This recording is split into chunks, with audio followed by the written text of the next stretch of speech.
The following program is a collection of stooges talking about happenings in the sports world. It is meant to be comedic informative. The opinions expressed on this show do not necessarily reflect the beliefs of their peers, their boss, or ESPN. There may be some cuss words because that's how humans in the real world talk.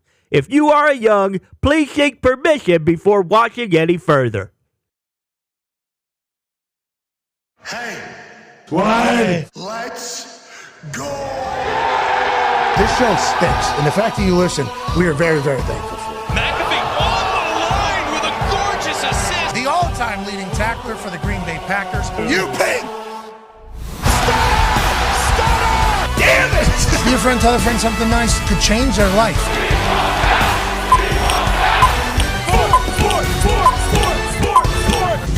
Here we go. Welcome to the Pat McAfee Show. I'm AJ Hawk sitting at Pat's desk. He's in Happy Valley for a huge matchup. Ohio State at Penn State, boys. Football's back. Football! A little redundant there, maybe. I don't know. That's all me. Pat, how you doing, man? I see you in Happy Valley. It doesn't look too windy. What's going on over there, bud?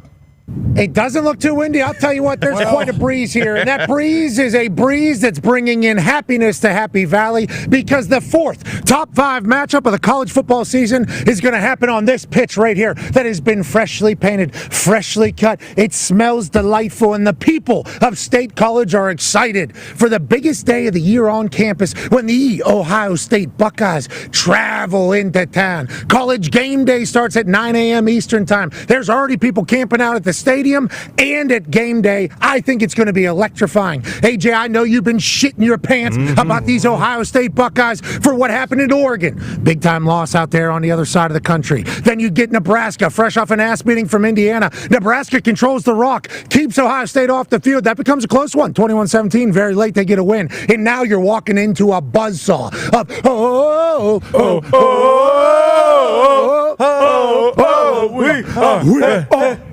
I can already sense it. There's people working in the stadium over there that are already chanting it. I walked in here, got a couple we are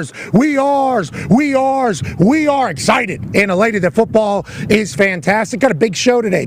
James Franklin, head coach of the Penn State Nittany Lions, will be here in about 28 minutes or so. And Aaron Rodgers, fresh off his best performance and the best New York Jets performance in like a decade plus maybe, will join us at 1:10. AJ, it's a beautiful time to be alive, but I know the Ohio State Buckeyes, they're pooping their pants a little bit. I know you guys got big old diapers over there, but you guys are favored by 3 coming in here. I don't know how that's the case, but I guess books can be right, people can be wrong, but the only thing that is right in everybody's mind is that football is awesome, AJ Hawk, and you can certainly sense that this is a football town here in State College. You fly in, I can smell cows right now. There's cows on the other side of the stadium. There's a horse farm on the other side of the stadium. You can smell manure. You can smell the Breeders' Cup happening right on the other side. Great. And then you go through campus. Boy, it's alive. It is buzzing. We went to the bookstore, actually. Gumpy and I, whenever we got here, walked in. We said, hey, got any AQ Shipley jerseys in this place? 2 stories. 2 stories, this bookstore, run by Barnes & Noble. Maybe the nicest store I've seen. It looked like a Dick's. Not a single AQ Shipley jersey. That worried me. That worried me a little bit. But I did get a chance to pick up this sweet hoodie and this sweet hat, okay, pretty moderately priced. I think Gumpy and I both got a hoodie and a hat, paid $200. That feels like a good deal. We want to contribute to Penn State. But this is for next week, because next week against Washington is a whiteout. Tomorrow's game, not a whiteout because it's noon. And I'll tell you, students here aren't happy that this is a noon game at all. Not students at all. Really? No, they want the night game. They want the, they want the light show. You can still technically do a whiteout in the daytime, though, couldn't you? You could definitely do the whiteout, but at night with the light show, with everything, in the day of buzz and tailgate, it is. They're not happy that the world is getting a chance to watch a massive game here in Happy Valley, top 5 matchup, and James Franklin's record in these top 5 games and Ryan Day's record in these top 5 games. I think the Penn State people feel very good about their team. They were hoping it was in prime time at night and kind of display everything that is here. Fireworks, you can't be shooting fireworks off in the noon game. Don't work. Daytime fireworks. You can't be doing daytime fireworks. So I think there is a little bit of that feel about it being a noon, but they're ready to bring it. They're ready to show up. AJ, are your Ohio State boys ready? Are the OHIO boys ready to step in and take on Aller, who has a little bit of an injury? Okay, he's got a little bit of an injury. Yeah, how's he doing? Conversation. Got any more information from that? We'll ask James Franklin. I think the early reports from the internet saying he's going to play, but Singleton back being healthy, Allen being back healthy, I think they know what they are. And then obviously that tight end Warner, I think is Tyler Warren. Yeah. Tyler Warren, he's a monster. Phenomenal. Watching film on him today on the flight over, he's fun to watch. He played quarterback in high school. They'll put him at quarterback, for a couple different snaps. We got a good one, man. We got a really good Big Ten game here, and it's an honor to be here for sure. Last time I was here, AJ, as the breeze picks up, and I guess this story is probably a good one to tell as this wind picks up. I think this was probably a good decision by Mike McQueary. Yes, that Mike McQueary. You're thinking, Mike McQueary, what do I know that name? Yes, Mike McQueary. Okay, whenever I was a senior in high school, I didn't have a lot of schools looking at me, Tone Diggs can account for this. Plum High School football wasn't necessarily just like a pipeline to Division I football.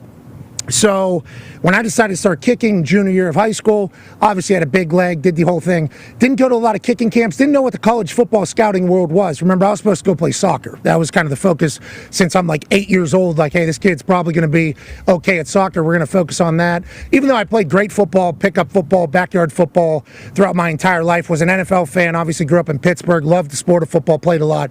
But everybody's like, let's not mess it up. This kid probably has a chance playing soccer, which is very nice of everybody in Plum. I'm very grateful for that. But once I kick a football, obviously, I start demolishing footballs, like just mule kicking footballs. And they're going far, and it's like, wait a minute. Is this a business decision to potentially kick footballs? So I started playing high school football. I don't think I missed a kick in junior or senior year, whatever the case was. But I didn't know the college scouting pipeline. And Coach Romito had a connection at Penn State. Didn't have a connection at a lot of schools. Once again, we've chit-chatted about the success of Plum High School football players going to D1. He was a good man, obviously great paisan, but didn't necessarily have as many connections as like maybe a Central Catholic or Woody High or Gateway or any of these other schools that are Centerville High School in Ohio. You get it. So I go to the Penn State kicking camp before my senior year. It was the only thing I signed up to do, go to this Penn State kicking camp. And I'm told, you go up to this camp, you kick well. Robbie Gold's on his way out. He was a senior kicker at the time. They're offering a scholarship to somebody. So on Friday, I get up there, kick well. Saturday, Sunday, kick well. Then Sunday's like the competition, and they brought in a new guy. Okay, I'd been with all the boys at the kicking camp for the entire weekend. Ryan, who actually works for College Game Day, was a part of that crew. We had a great time at this kicking camp. We're up here on campus doing the entire thing. Got to hang out, got to see the facilities, got to listen to speakers, got to learn some stuff. And I'm just murdering balls all throughout, murdering. Comes to Sunday, we have a competition. This new kid is brought in. He's a lefty kid. Haven't seen him all week. Hasn't had to kick 3 times in the last 2 days. We have a competition. I beat him. Okay, clearly. The boys who've been at camp the entire time, understanding that the competition was probably for a scholarship, seemingly happy for me too. These guys that I was competing against were like, you know what? This is probably the right guy. Like, happy for me. So after that, Tom Bradley, who's defensive coordinator for the Penn State Nittany Lions, Pittsburgh legend, starts sending me letters, has my face on the roster. I mean, you're talking about, hey, you're going to be a Penn State Nittany Lion. I was so excited. So I had friends that played soccer at Penn State. Richie Costanza at this point played soccer at Penn State. I think my friend Andy Mackey was going on to play soccer at Penn State. So there's like conversations happening about me playing soccer and kicking for Penn State. Okay, like this was real chatter happening, and all of a sudden it's like, holy shit, I'm the cock of the walk. I'm the, like I didn't even know football world. Now I'm going to Penn State to, holy hell, this is so really in your cool mind, thing. you're going to Penn State at that moment. Yeah, all the letters I'm getting with my picture on the, like everything, like I'm going to Penn State, I'm going to Penn State.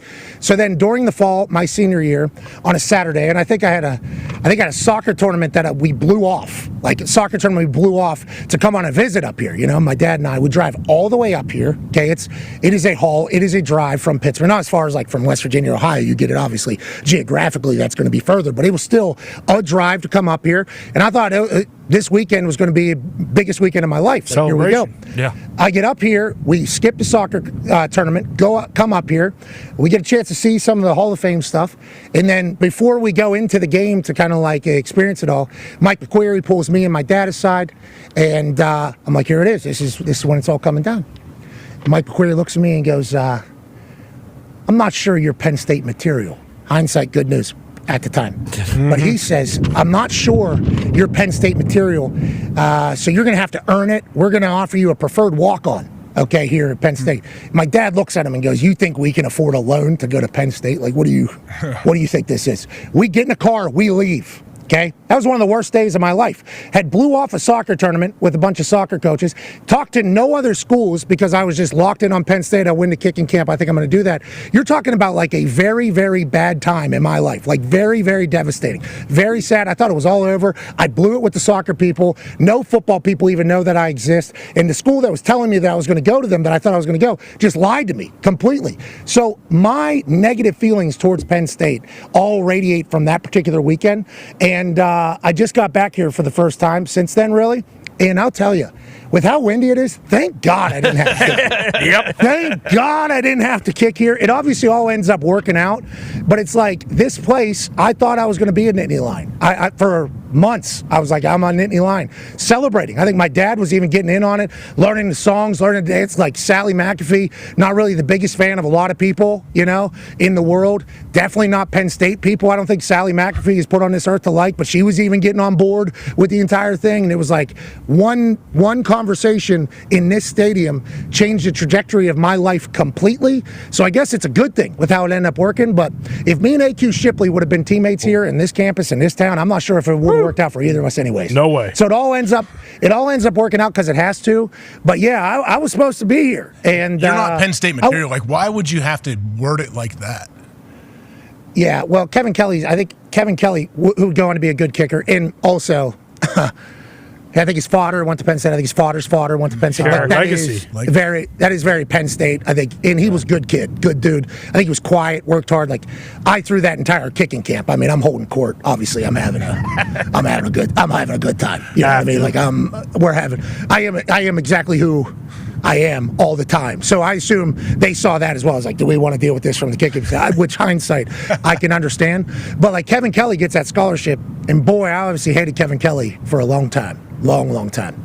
Fast forward to after my rookie season, we go to the Super Bowl, we lose against the Saints.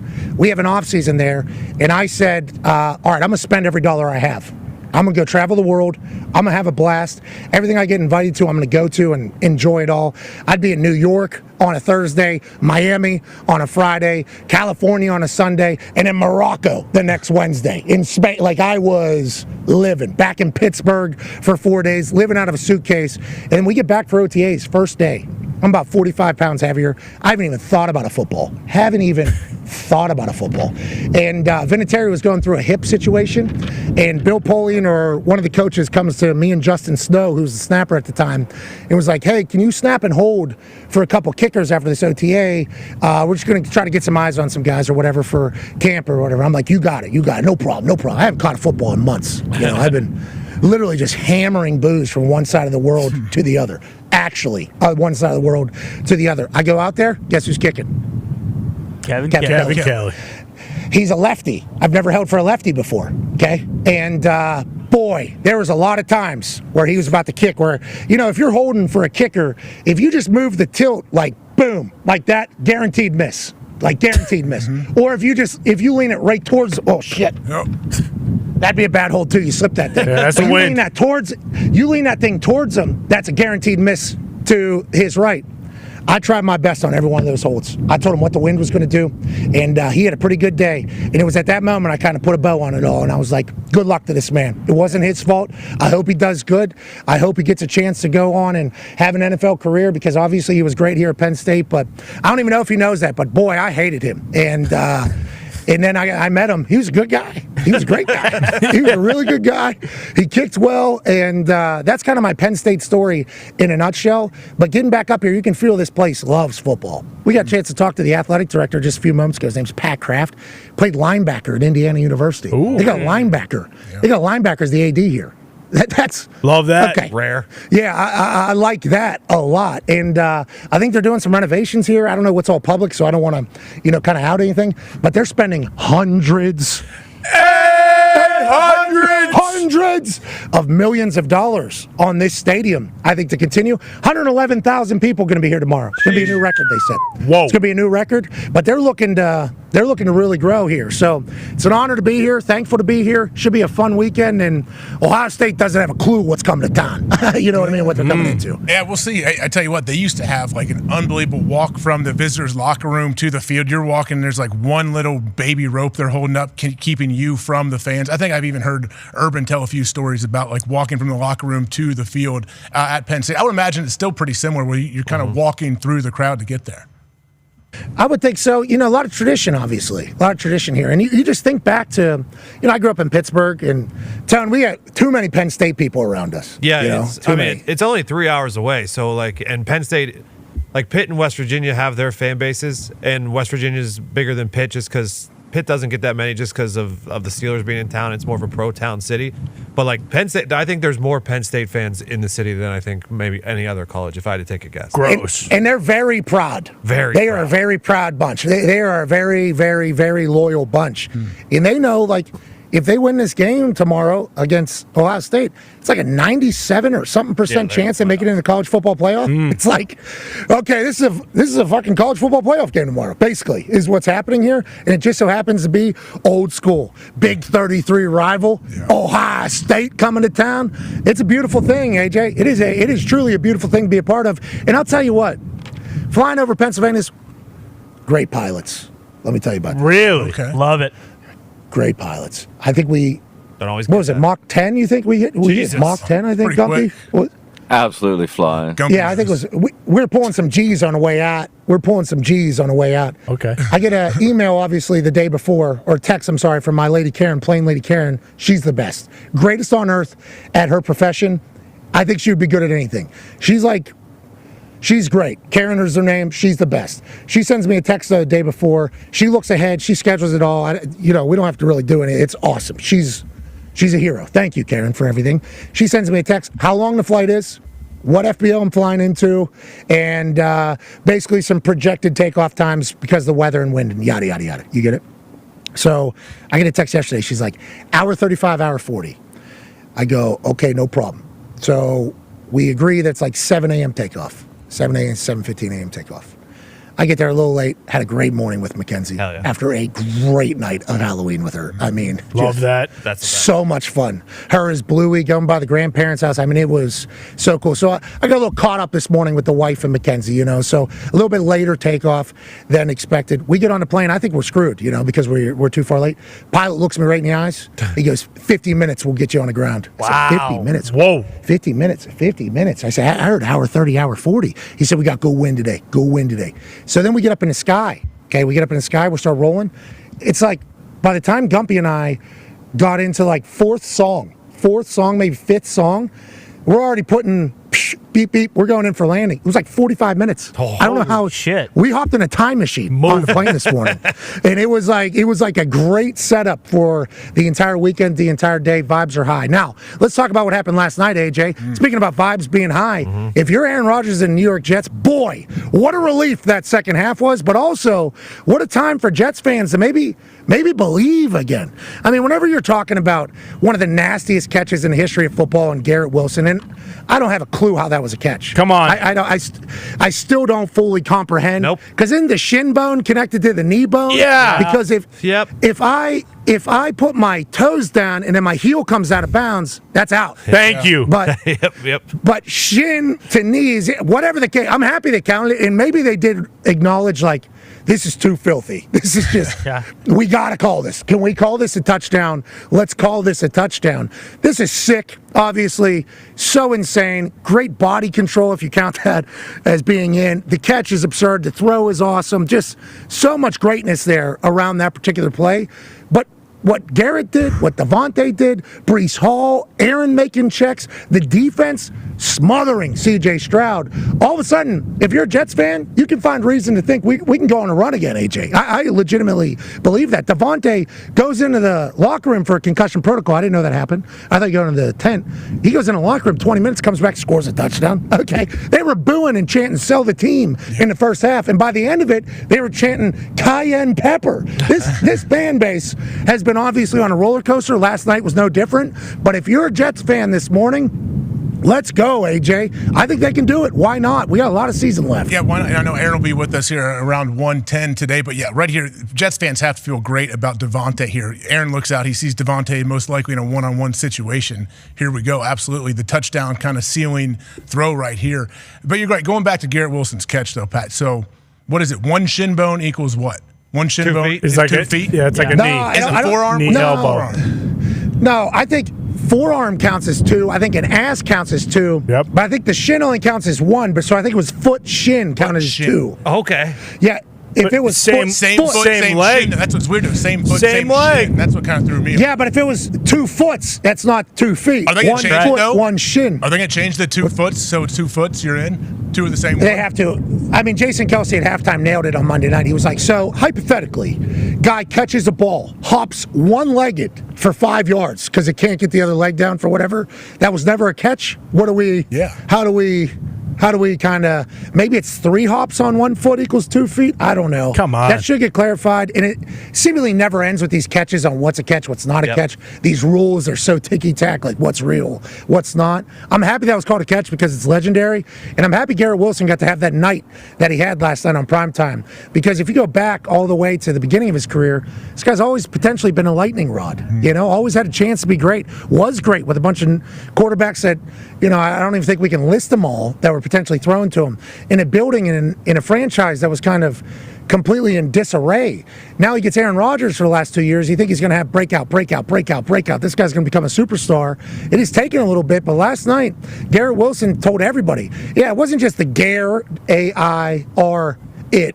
Wilson catch. It was a no-look ball to a one-handed catch there. He did use the other hand to secure it. Touchdown earlier. It's like, this is what everybody thought the Jets could be, and if you're the Texans, I think you're a bit worried going down the stretch. Can't protect your quarterback. Nope. At all. Aaron and the offense were able to open it up on you in the second half after making some adjustments, and that's why I say AFC South's wide open, baby. That's true. Home playoff game is wide open right now. CJ Stroud, a lot of people coming after him, you know, about a sophomore slump and everything. It's like, I think he is letting maybe the pressure get to him. I think he is starting to wonder if he's going to have as much time as he had last year because they can't protect a damn thing over 8 there. sacks, They weren't able to do it. Wasn't it 8 sacks at Yeah, least? 8 of them. And then multiple pressures. Yeah, what was there, 5 last year or 5 last week for the Colts? It was like, that's a lot of times getting hit on a regular basis, let alone the sacks, all the pressures, people at his feet hitting him. It's like people want to throw, you know, rocks at CJ Stroud. It's like, I don't think any quarterback would be able to kind of withstand the punishment that he has had to take because this offensive line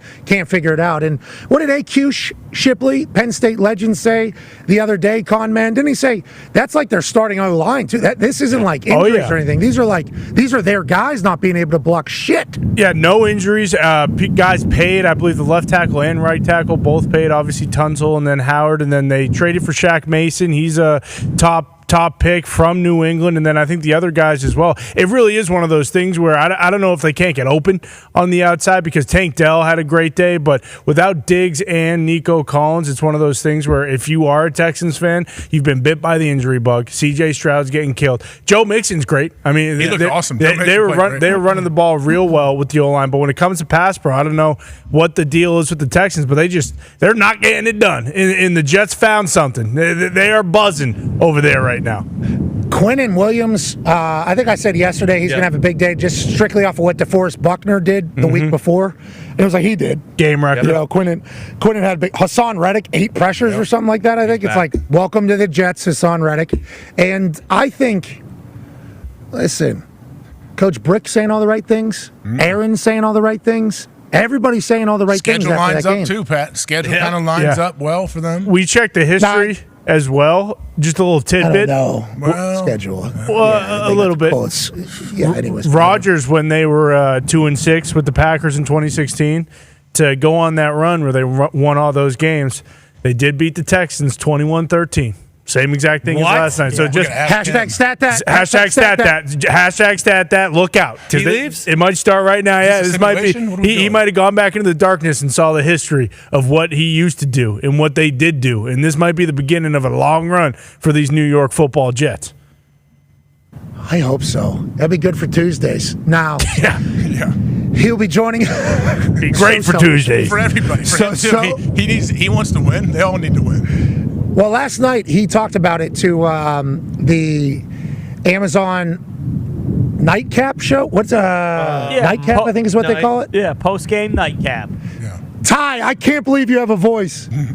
Honestly, me neither. If I just talk normal, it's okay. But anytime I try to do anything else, it's a little sore. Hey, Ty, bravo yesterday, brother. Unbelievable. Appreciate it. Thank you. It was a fun show. Yesterday was a lot of fun. I'm gonna still call it that. I watched that clip. On a plane this morning probably 7 times. Just so I didn't get to watch any of the clips, last night really until late night because go home, do the Halloween thing. We're invested. I lay down. Then I check and open the internet. It's like, okay, now I'm in the middle of some panda. Yeah. Okay. Whoa. Okay. I had no idea. What about that? Didn't see that coming. Pat, who did you get to print off that fake label for your syrup that you put on Instagram, that Bushmills? Okay, so with that being said, I checked the internet reaction. I'm like, Jesus Christ, can you do a little bit more research in me, maybe? These people that are going, just a little bit, tiny bit. That would be very nice. And I didn't know that. I genuinely wore that because Connor doesn't believe they're actual animals. Well, so that's part of our program in this entire thing. So as I go through the whole night, I don't really get a chance to look back and see what the internet say. It wasn't until later. I'm like, holy hell, what's going on here? Your Hulkster stuff. There was probably 3 clips that I cried to last night, late night. Wife trying to fall asleep. I'm giggling, cackling, crying. So I just want to let you know, Ty, I appreciate the hell out of what you did. Appreciate you guys. Thanks for giving me the platform to do it. Now, with that being said, I heard Hulkster really liked it too, brother. Yeah, he did. It said the only thing missing was a great American beer, which I should have thought of that. That was clearly a miss. Yeah, Hulkster's certainly trying to plug that beer, get that beer going. I hope it moves, and way too political of a time for Terry Bollea to join the show, but we'll certainly hope to get him on. In a few weeks. After trade deadline, maybe?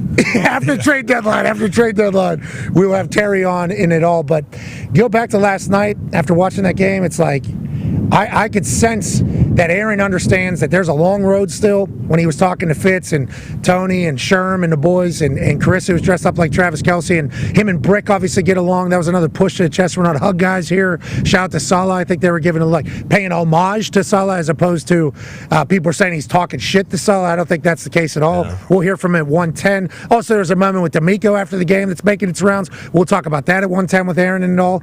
But it's like the way he talked was like, we're not worried about the playoffs right now. We're worried about we're worried about right now. We are not. That is too far fetched right now. We understand the hole we're in. We're going to go work. Coach Brick saying the same exact thing. Now we got to hold on to the ball when we're going to the end zone. Yeah. Okay. Yeah. I can't. Yeah. Wow. I can't see it anymore. I can't see it anymore. That was Jet. He was though, Pat.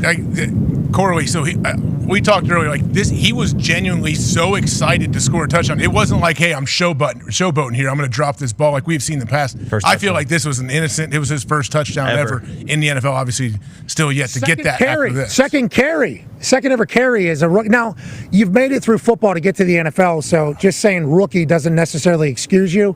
But keep that ball. Bingo. You're a rookie. Keep that ball. You're right. I think that should be like a new rule. Like, keep the ball. We are done with the dropping the ball before we get in the end zone because we're going to just keep the ball. He learned from this, and Aaron talked about this. He said our goal was to have 28 points. He said, I think we did. He said we had a little situation at the goal line. So they're in good spirits, but I know that they all know they have a long way to go, AJ. And the NFL is starting out with a bang. That first half was horrendous. Oh, boy, my God. that was a horrendous display of professional football. But that second half got real good, real quick. Shout out to Thomas Morstead, too. I'd like to give a shout out to Thomas Morstead. He had a 75-yard punt. That was a perfect ball right there, too, to start this entire thing. And there was a lot of shit being talked about him. Coach Belichick brought up, I don't know if you just lob one down in the middle of the field last week. And then yesterday, Chuck Pagano brought it up in his thing. He was like, I don't know if you just punt the ball down the middle of the field. Thomas Morstead heard all of that. He heard the cayenne pepper shots. And he put on a show last night. He was our best player for about 3 quarters. 75-yard punt, perfection, pinning them. Twice It's now. like, Thomas was drafted the same year as me, 3 rounds ahead of me because he was a much more talented punter, and he taught me how to punt. But him on that cayenne pepper with a little bit of spite, Aaron doing the same thing, feels like that team could be coming together, AJ. Yeah, it could. On the flip side, though, what about the Texans? I know we talked briefly about them. AQ was he predicted the fact like this offensive line is not playing up to their potential. Like, what do we do now? Like, Ty, okay, you're the Houston Texans. Do you panic? What are we going to do? I think you have to trade for someone before the trade deadline. For O-line or where? Yeah, O-line. I mean, I know, obviously receiver, but like they're going to get Nico Collins back next week, and that should help quite a bit. But to like what Pat was saying about, just like when you're under that much pressure all night, even when CJ had a little bit of a clean pocket, like he was just skittish and he was how could you skipping not be? balls. Like how could you not? And Sometimes he's getting that thing, and he's got the push that Quinnen Williams is able to get from the inside is unbelievable. And it started early. There's the strip sack in the red zone, and Pat mentioned it. They had 8 sacks last night, 5 against the Colts, 4 against the Packers the week before. Like, this isn't just like a, hey, we'll kind of figure it out. Like, they need help, and they need it right now, especially with that division. Like, it looked early on like they might run away with the AFC South. Like, that's not the case. Like, before you know it, like, they could be, they could be missing the playoffs if they don't address this. Yeah, they're going to have to figure it out quick. But I think Pat is on location with our first guest here of the day. Pat, what's up? Who you got there?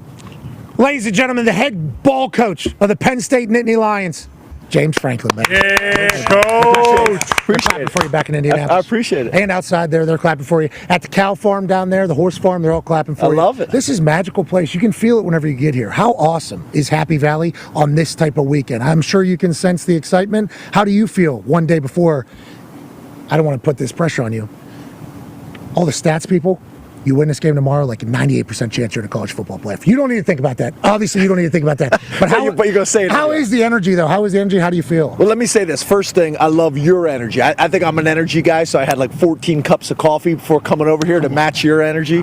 But yeah, it's awesome. I don't know how many times you've been here, but this is a special place. I've been fortunate to coach in every major conference in the NFL, and not even just football specific. If you're a sports fan, you got to come experience this. It'll be electric, and the town's already buzzing. 111,000 people, they said, are going to be in here tomorrow, which is absurd. I talked to your athletic director. They're planning on investing even more into this stadium to make it even better, to make the future of Penn State better.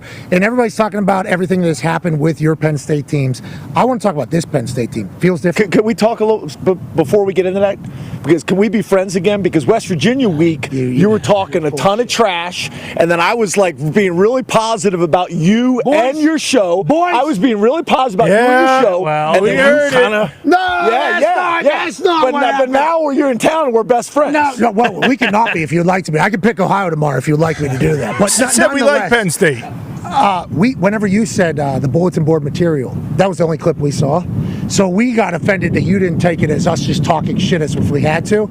Like you normally do. Bingo. Yeah, I am talking shit to everybody with this West Virginia. But as a coach, if you got bulletin board material, you got to use it. Okay, and you guys seemingly did. 2 hours delay. You guys are in a smaller locker room over there. But that was your favorite part of the game, wasn't it? The 2-hour delay? Well, I thought there was a chance that your team was going to be worse than our team after a 2-hour delay because you guys don't have as good of facilities as we had. That's correct. You guys came out and just beat our ass after that 2-hour delay. And then you talk about this team, and I want to talk about let's talk about this team. Because I had to bring that up. No, but I think that's a good starting point, that West Virginia game, because what I saw from your team felt different. It did. It felt different. A little bit more of dogs, seemingly. Not that you don't always have that. Felt like there's a lot more skill, more power. Obviously, the 2 runners are great. Aller has great leadership, weapons down the field, new offense coordinator helping out. Yep. Does this team feel different for you this year? Can you sense that? Yeah, I would say that. I mean, obviously, you look at our USC game, you look at the West Virginia game, we've had to win a ton of different ways, and we found ways to do it. And as you know, as a football team, you're going to have to do that. There's going to be some weeks you may be able to blow people out. There's other weeks you're going to have to come back in the fourth quarter. It shows the character of a team, and I think you build yourself that way. Yeah. Fly-by practice? What the hell? Practice in the flyover, I guess. Oh, It's just standard day in Happy Valley? That's what we do around here. Yeah, we have flyovers for practice. Most people for big games, we do it every day for practice. Pan up. Yeah, they're everywhere. That's awesome. You guys being attacked? Yeah, look out. It is hell is this thing? It is Pennsylvania. Jeez. Former president still I'll tell supposed you to what, be there? I'm happy they're on our side. I can hear it. I can't see it. I have no. It was behind you, right? over here. Okay. You had eyes on Yes, it. sir. Yes, sir. Different this year. You got eyes on that. That's right. James? That's I mean, you got everything rolling. You're talking about being callous though and having to go Yeah. through different things. First half of that USC game, obviously AQ Shipley, close friend of mine. Yep. I'm on a flight. I don't land till halftime. I'm like, what's going on? USC, what's the deal? AQ's not real happy. He said, let's pound the ball. Let's Yeah. pound the ball. Do you want that type of mentality on your team, especially with the way you are, or how do you want people to view kind of your team? I think the biggest thing is balance, right? And what I mean by that is there's going to be games you're going to have to run the ball to win, and there's going to be games you're going to have to throw the ball to win. And having the ability to do that, I think, really defines really good teams. Weather could impact that. The opponent you're playing could impact that, and we've shown the ability to do both, which is obviously what you're going to need to do to continue to progress. AJ Hawk, Ohio State legend, has a question for you. Coach, Tyler Warren, obviously an awesome tight end for you guys. What is he? Can you explain a little bit what he does for your offense? Can't hear what he said. Tyler Warren, he said, yeah, awesome guy. What can you explain what he does not only for your offense, whole team? Yeah, sorry, AJ, I couldn't hear you. No, but that's yeah. right. That's smart. Ohio State, to hell with Smart. it. To hell with it. But yeah, Tyler, you'll get a chance to spend some time with him. He said literally 14 words in 5 years at Penn State.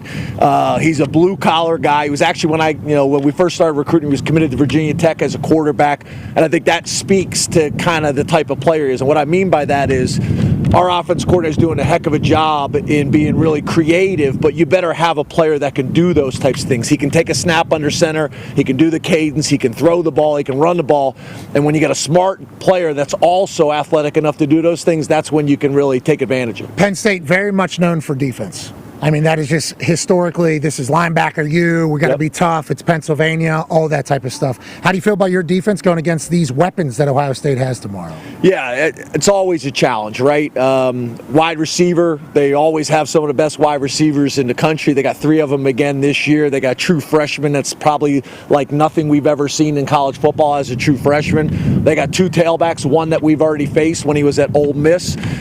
So there's talent all over the field, but that's year in and year out with Ohio State. They do a great job.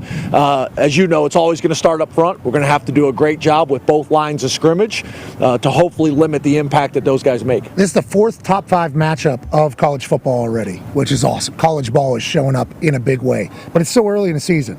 You got a lot still ahead of you after this particular game. What is your messaging to the team about expectations this week, but also anything that could potentially happen going forward? Yeah, not talking about really anything in the future. We never really talk about rankings. We never really talk about the future. We did in the beginning of the season, like, okay, these are our goals, these are our expectations, but then really don't talk about it again after that. We just got to find a way to play really well against a really good opponent in Ohio State, and then next Sunday it'll be start all over again. Boys, I don't know if you know this, and I don't know if you can hear them. Let's see. Hey, Ty, can you chirp Coach real quick? Yeah, Penn State stinks. Yeah, I can't hear anybody back there. Okay, you can't hear anything, so we'll keep. Hey, to hell with you, boys. Sorry, fellas. Boys, yeah, if you want to chirp a word in my ear, I will bring it like an Impractical Jokers like punishment if you want to do that entire thing like we had with the Oregon Duck. I talked to your athletic director, former linebacker, by the way. You got a linebacker as an athletic director. I love that. Pat Kraft seemed like a dude. He chit-chatted, though, about like the most amount of CEOs in the country come from Penn State. I guess Penn State has the most CEOs across the country, let alone the amount of money that comes through here. Modern world college football have to have that backing. Here, I assume everything is good for the modern era of college football, for you and for the future? Well, I think to your point, Pat Kraft has been a game changer for us. Linebacker in the Big Ten, he runs the ship that way. Like, you know what I'm saying? He is aggressive in everything he does, and that's changed. We have not been that way. This place has got great history and tradition, but Pat is being aggressive in everything year round, and now we're starting to operate like a program that is realistically and legitimately trying to win national championships. That starts with Pat Kraft. I guess we got hundreds of millions of dollars going into this stadium. I couldn't even imagine the facility. Good for him, good for you guys. Not a night game.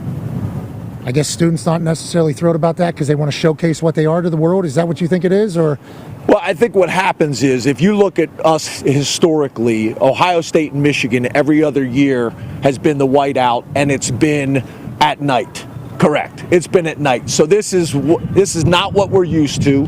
But the reality is nobody cares. It's a 12 o'clock game. We better embrace that it's a 12 o'clock game, and we need this place rocking. So no one cares. No more talking about that. You can talk about it. We're not talking about it anymore. I won't talk. We need this place rocking no matter what time the game is. I'm going to lead game day tomorrow with it. I love it. Yeah, but don't hear it. Yeah. Don't hear we'll it. tune it out. Yeah, tune it out completely. Is it always this windy in here? No, it's probably a little bit more windy than it normally is. Typically, the wind blows in the opponent's face. We have the ability to do that Yeah, here. Nice. Penn I bet State you College. do. Smart. Yeah, all the CEOs in the country, yeah. They can control the wind here. I'm not doing it. I'm not saying it. Gumpy, are you saying it? I'd never say. They control the weather here. at See, Penn I can State. hear Gumpy. Why can you hear him, but not the guys back there? Well, Gumpy actually has a question for you, Coach. Gumpy, let's go, man. Yeah, James, we need you to beat Ohio State tomorrow, all right? I'm tired of hearing about it. I'm tired of it from Ohio State. How are we feeling? We're going to pound the rock tomorrow. You know, the USC game kind of threw it around a little bit, didn't pound the rock like you usually do. What's the plan for tomorrow? He's talking about A.Q. Shipley right there. That's directly through A.Q. Shipley. Yeah, I get it. I think, obviously we've had a ton of success in my 11 years here, but I also understand the standard and the expectation here is national championships. We totally embrace that. We've had some great games against them. We found a way to beat them the one year. We're going to have to find a way to do it on Saturday. That's all anybody cares about. That's all anybody wants to hear, and that's why we're here. What's the rest of the day look like for you? Ripping and running all over the place. We got practice here in a little bit. I got a couple other responsibilities I got to make, but at the end of the day, most importantly, we got our Friday walkthrough. You already have your speech ready for tomorrow morning? I'm not a big pre-game speech Okay, I like guy. that. We and AJ saying yes, we like that as well. If you need to give one last message before have any of your messages hit, really, what has been the message of this week? My message, I give them Sunday through Friday. If I have to wake up and get them fired up to run into a 110,000 seat stadium, we got bigger problems than win one for the Gipper, right? So at the end of the day, it's always about creating explosive plays and limiting explosive plays and the turnover battle. They're the two most important stats in all of football. Tone, you might have to correct me. I think last year you guys had like 40-some explosive plays all season. You're already at 33 explosive plays, I think, right? Is that the it was that's around the number? there. Yeah, and that's a big reason why Andy Koldenicki's here, right? We really actually were pretty good offensively, except in that area, and it's too important of a stat that dictates the success of college football. So we made a change there. That's been a big improvement for us both in the pass and run. That's going to be big against this team that we're playing on Saturday. And then I think at the end of the day, like I mentioned before, you got to dominate the line of scrimmage. O-line, D-line always is going to dictate college football. What's your favorite meal in town here in State College? Probably the field burger, the Franklin burger at the field. Yeah, you got to go get that. It's a Franklin burger? Oh, yeah. What is it? We got chips on it? We got Yeah, well, you're not going to like it because it's very unlike Pittsburgh with the fries on top of the salad. Oh, it's it's a not turkey burger. It's a healthy. I don't mind turkey burger. Excuse me? I don't mind turkey- I don't mind turkey burger. Now, Connor, I don't know if you can hear him. Hey, What? he's still not here. Connor's not happy that it is a turkey burger that represents you. I would like that. You should hold these. Look how fit this guy is. I know, he's a To be big honest son with of you, a let me bitch. explain something. He's fit. Look how fit he is. realized with he a was hood 6'7". I'm okay, Beef? but like if I took my shirt off, it's embarrassing. Well, they I'm a forced- skinny fat guy. Me too. They forced me to take my shirt off every game day. Eat a That's not burger. fun. But you got the guns exposed. Yeah, I that's mean, why I wear tank tops. Everything else. smart. Yeah. See, you Smart. can maybe start doing that on the sideline. Okay, so we got a turkey burger. What's on? Is there? Turkey burger. To be honest, I'm not sure it's a turkey burger, no, but it's delicious. Coach hasn't had this thing. Okay. Radio show's there. My radio show's there. Had it last night. Okay, radio show. Penn State fans very coltish. Okay, that's a compliment, not a negative. SEC has a lot of Colts. Big Ten has a few. Ohio State, Michigan, Penn State. Passion. Passion, exactly. Yeah. Culty. That's Passion. Positive all right, loyalty. Yeah, positive Colts. These are good Colts, not bad Not Colts. Waco. But fans got to be very excited. I assume the radio show buzz is Yeah, very, very high. this place is rocking, and I think the other thing is not only is it big because it's Ohio State and it's game day and McAfee Show's here and big noon kickoff, but also what we've done the 6 other games previous to make this a big game. So I'm proud of our guys and how we've handled our business, but this place will be right. Have you been here? I was on here one time. McQuarrie told me it wasn't Penn State material. I left before the kickoff. That was it. That was it. Recruiting trip. I said I don't have time to sit around and watch this if I'm going to have to pay for school. And are you going to be here for the game? Yeah, I'll be here. I'm going to be on the. I don't know where our set's going to be whenever we come in. Maybe here. They know. Oh, the other side. So I'll probably be down that corner. What side are you on? We're on this side. Yes, I'll be in the corner down. But then you got to come on down. I mean, I'll call stay out some your way. plays. Yes. I'll give you Plays. Trick The plays.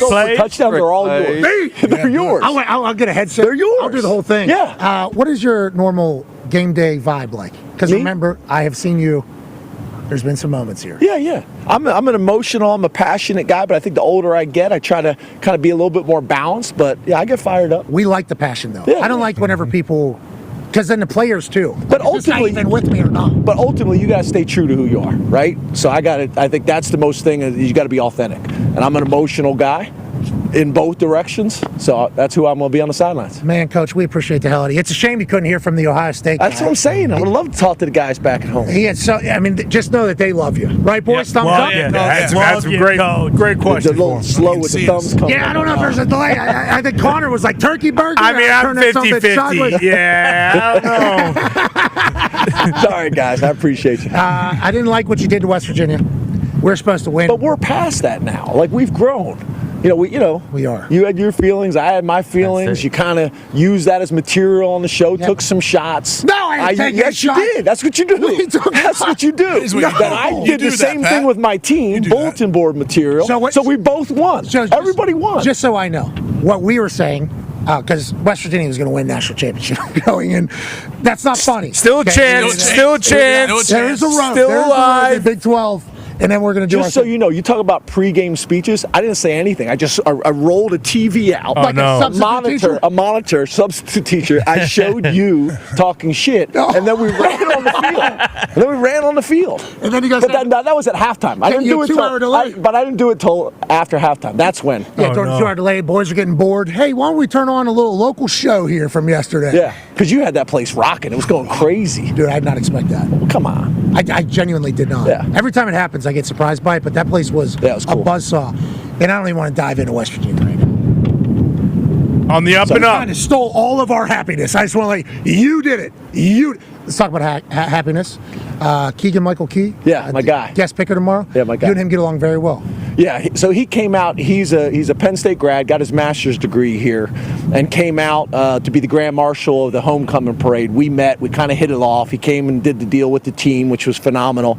And then I flew out to New York for his birthday party. Had a great time, but he's been awesome. Oh, where was it in New York? That was probably a really nice. New York City. It was phenomenal. It was funny. I was with my ops guy, and I kept saying like, "Hey, I think I know that guy." It was like all these people there. I'm like, "I think I know." He goes, "You don't know that guy?" I'm like, "I think I do." He's like, "That's Michael J. Fox. You don't know him." Like, but like, there's all these people. No, I know all of him. Yeah. I know, and he knows you, especially with what you've been able to do with this program.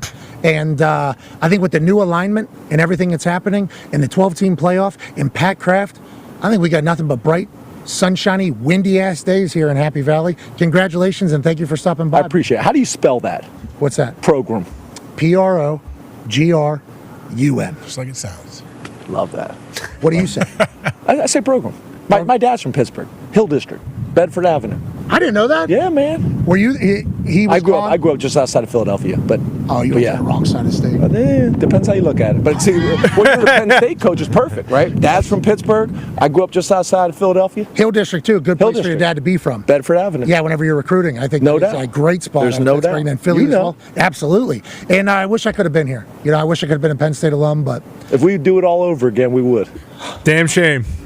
Man, me and AQ would not have survived in this place together. I disagree. No, we would not have, Coach. I don't know if Happy Valley would have survived. There's a chance. Well, good luck tomorrow. Thanks. We appreciate you. Thank you so much. Ladies and gentlemen, James Franklin. Yeah, go! They're clapping. They're saying good stuff. They're saying really good stuff. Cheering. Great. Even stuff, the Ohio State guy? He can't. AJ, what you say about that? How do you think he did right there? Oh, he did amazing. I love his shoes look good. The jumpsuit looks good. And I love that he's ripping and running all day long too. I love it. He said he loves your shoes, loves the jumpsuit, and loves that you're ripping and running all day long. He said get exhausted before the big Ohio. Where's his cigar? I like AJ with the cigar. Yeah, I don't know why he Me doesn't too. smoke at the Thunderdome. It's Pat's studio. He says no one's allowed to smoke it. I like that version of AJ. Yeah. That's not true. That's a lie. What he just said. He said in that studio nobody's allowed to smoke. That is a lie. Wow. There's somebody smoking in there every day. You know what I'm saying? Ohio State. No. You're not. I'm not getting out of here on that. Okay, your life.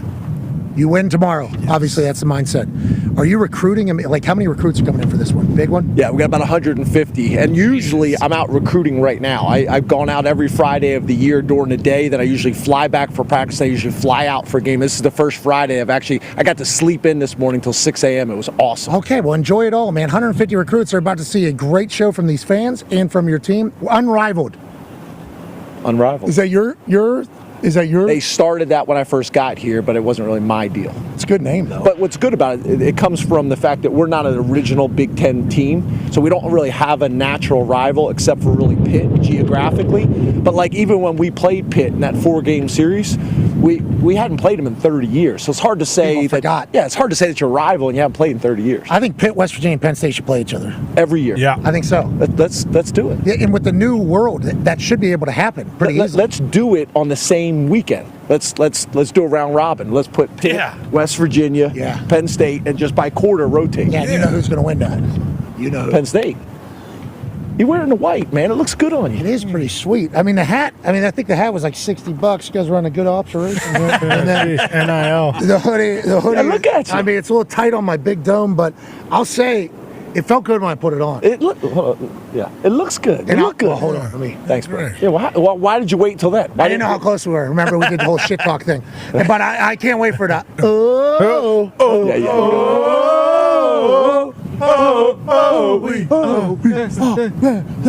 No, it's one of my favorite. 4 quarters straight? No, but no, it's my favorite deals is when Saban came on the first time when you guys were really together and you're going berserk and he's sitting there next to you, like trying to figure out, like, is this really what I'm about to deal with for the whole football season? I still don't think he fully. You know what I mean? He's in our facility right now. Is he? Yeah. That's probably a good guy now. Yeah, that's right. You should probably go get doing squats. Probably. Yeah, I mean the guy's a legend. Why wouldn't you learn everywhere something? we go? You should talk to the guy and learn as much as you can. Everywhere we go, he goes to the walkthroughs. I think the coaches are like, ask him. So why wouldn't you? You already know this, so I'm not telling you anything different. I think he is very comfortable with any question you got for him, and I think he is very thankful for it. Yeah. These game day meetings turn into him telling stories. It is. Obviously, he's 50 years of coaching or whatever. Yeah, and I was in the SEC when he was in the SEC, so very familiar. Where at? Vanderbilt. I was the head coach of Vanderbilt before. Oh, yeah, I remember that. Was Herb Hand with you down there? Yeah. No. Yeah, yes. I think he was, yeah, right? he was. Yeah, I know. Loved Herb Hand. Yeah. He used to be able to delete beer. You want to hear a great story about Herb Hand? Would love to. So Herb loves, he can drink beer. Yes. Herb loves to cook. So he comes up to me in the summer and says, hey, I want to go on the show Chopped. Yes. And I'm like, fine, go on the show Chopped. Well, he gets on the show, which I never thought he'd get on. And it's like during game week. So he comes up to me and goes, hey, Coach, I got on. I'm like, oh, awesome. He's like, well, I got to go film this. I'm like, you can't go film. So he goes and films the show, wears all this Vanderbilt gear. We won the game, thank God. But, yeah, he went and filmed an episode of Chopped in season. Herb Hand was a tight end and special teams coach at West Virginia. And there's a place called Mario's Fish Bowl in Morgantown where they used to have these fish bowls of beer, okay? And they would obviously time you, and the records were put on napkins on the wall. Herb Hand, top. Yeah, deleted beers. Yeah, he could crush it. He never did it with us, though, which was probably very professional. But I'd walk in there like 5-10 minutes after he was done. They're like, new record from your coach. Yeah. And I look up and I try to get him. He's also a big karaoke guy. He's an energy guy. Yeah. Just like you. Love your energy. Good luck this weekend. Thanks, man. Appreciate you, man. Ladies and gentlemen, Coach James Franklin. Appreciate you, Don't Coach. shut the screen off, and then we'll... Yeah, okay. Diggs, okay. I wanted to know when I was listening to Coach talk, which I appreciate him and all of his time. Great stories. Herb Hand can pound beers. What a weapon. Tone, where are the bettors at this week? Where are the sharps? Where's all the money? For this game right here, Penn State, Ohio State. So the line right now is Ohio State -3 or -3.5, depending on what book you look at. And 70% of the money is on Ohio State. So, a lot of public thinks that Ohio State has this advantage here because they have had, Coach Franklin's number and Penn State's number over the, last however many years it's been. But it's an interesting one because it feels a little different this year. But yeah, the people still believe in Ohio State. Man, what do you think? I mean, look. Penn State, I get it. It's sweet. A.Q. Shipley says all the time, we beat up on the bad teams, and then the big dogs come, and we lose to the big dogs. It just feels like, especially because, like, the talk right now is, Ohio State. Yeah. Almost got by Nebraska. Like, Nebraska was coming off a 50-point. You think that's bad for Penn State? I think that's bad for Penn State, yeah. Nebraska's coming off a 50-point loss. Ohio State this whole week is talking about how, hey, maybe they lost a step. Maybe they aren't. Nobody's giving Ohio State their flag. At all. They shouldn't be, which is a great spot to be in if you're the coach. Like, yeah, you are constantly being told you guys are not living up to what you should be. For sure. And because Nebraska got blown out, I think teams, or maybe people just in general, don't think Nebraska's a good team. Like, Nebraska's a great team. And Matt Rule even said it after, like, hey, this is the first time we've ever had a championship mindset in our locker room. And so it feels like maybe we're overreacting to Nebraska, Ohio State, and not overreacting to Penn State, because they're still a great football team. But I just think, when it comes to tiering these teams, Tone Diggs did his tiers at the beginning of the year. And Oregon and Ohio State were in a class of their own. And it still feels that way. I still have the utmost faith in Ohio State. Go ahead, sorry. I think a big part of this, too, like Will Howard came out earlier in the week and said, like, hey, I'm from Pennsylvania.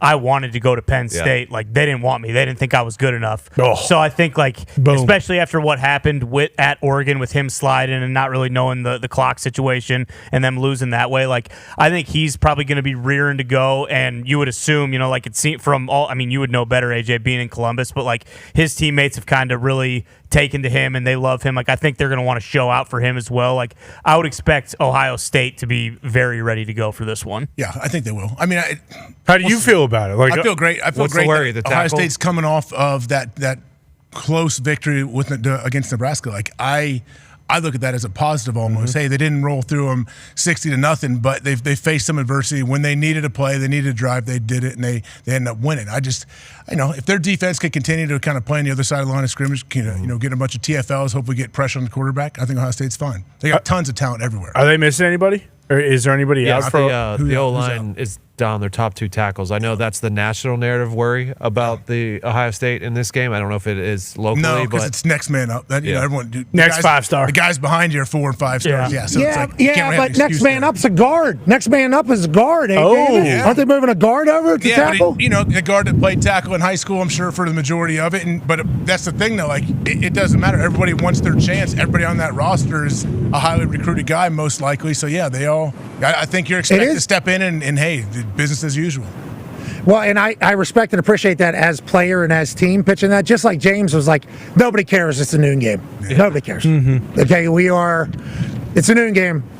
Okay, we move on. Like, that is, I liked his energy there, right? Didn't feel tight at all. Oh, yeah. Didn't feel tight at all. And Penn State Wrestling, who's obviously... wagon. Cale Sanderson, right? Yeah. Top of the top. Yeah, Kale's team brought this over. I got a gift box from Penn State Wrestling. That's awesome. We got hats in here. We got a couple shirts in here. I think there's a tank top in here. That's I'm very grateful for. Yeah, these national champs, like, by far, right? Yeah, they're unreal. Like, really, ever since Cale Sanderson got there, they have taken off. They plucked him from where? Iowa State. He was a coach at Iowa State, I think, and then Penn State dropped a bag, and then he came over, and I don't think they've lost since. No. I think they've won. No, yeah. Go ahead. He is like the greatest collegiate wrestler of all time. Obviously. Never lost. Yeah, went undefeated, won a gold medal, was at Iowa State for a little bit, and then I don't think Penn State was bad by any stretch of the imagination, but now when it comes to Big Ten wrestling, it's not just like Iowa and that's it. Like, people, it's Penn State, it's Iowa, and that's everyone else. Yeah, I didn't want you to have to say that because I knew that would hurt. I think it is. No, Penn it's State. real. Yeah, it's real. They had everybody else. They had 4 individual champions at this last. I just looked it up. Damn. NCAA. And remember, we learned about it because Matt Madness, which they need to change when that happens. They have that on like the first Saturday of March Madness. Yeah. Yes. And there was like 2 basketball games during March Madness that were absolute crop. So I went over to Matt Madness and I was like, what? That should be. Awesome. Maybe they do that like the day before March Madness. Like 2 days before March Madness. That Wednesday. It's electrifying. It is electrifying, and Penn State ran it. I didn't know that Penn State was the wrestling school. I mean, they got this Pat Kraft guy, this AD dude. AJ, he is awesome. He runs it like a linebacker. You said. What does that mean? He's all business. Just continue moving forward. Or what? First of all, nice clean dap. Greeting. Need that. Just immediately. Boom, pow. Didn't know who he was. Walks over with AQ Shipley on FaceTime. And I go, AQ, I tried to buy your jersey. Nobody's got it. You suck. And I said, who are these guys? And AQ goes, that's the athletic director. I go, oh, shit. nice to meet you, man. Like, that is literally how it happened, and so cool investing. This place, real deal, brother. If you can get out here, real deal. Real deal. Take 3. We'll guys see you in a little bit. Hello and welcome to Office Championship Wrestling live in Indianapolis, Indiana. Tonight we have a straight to hell match in which the Devil will battle against our office wrestler, Dylan Boston. You might be wondering how we got here. Let's find out right now. And now we have to make a deal with the Devil.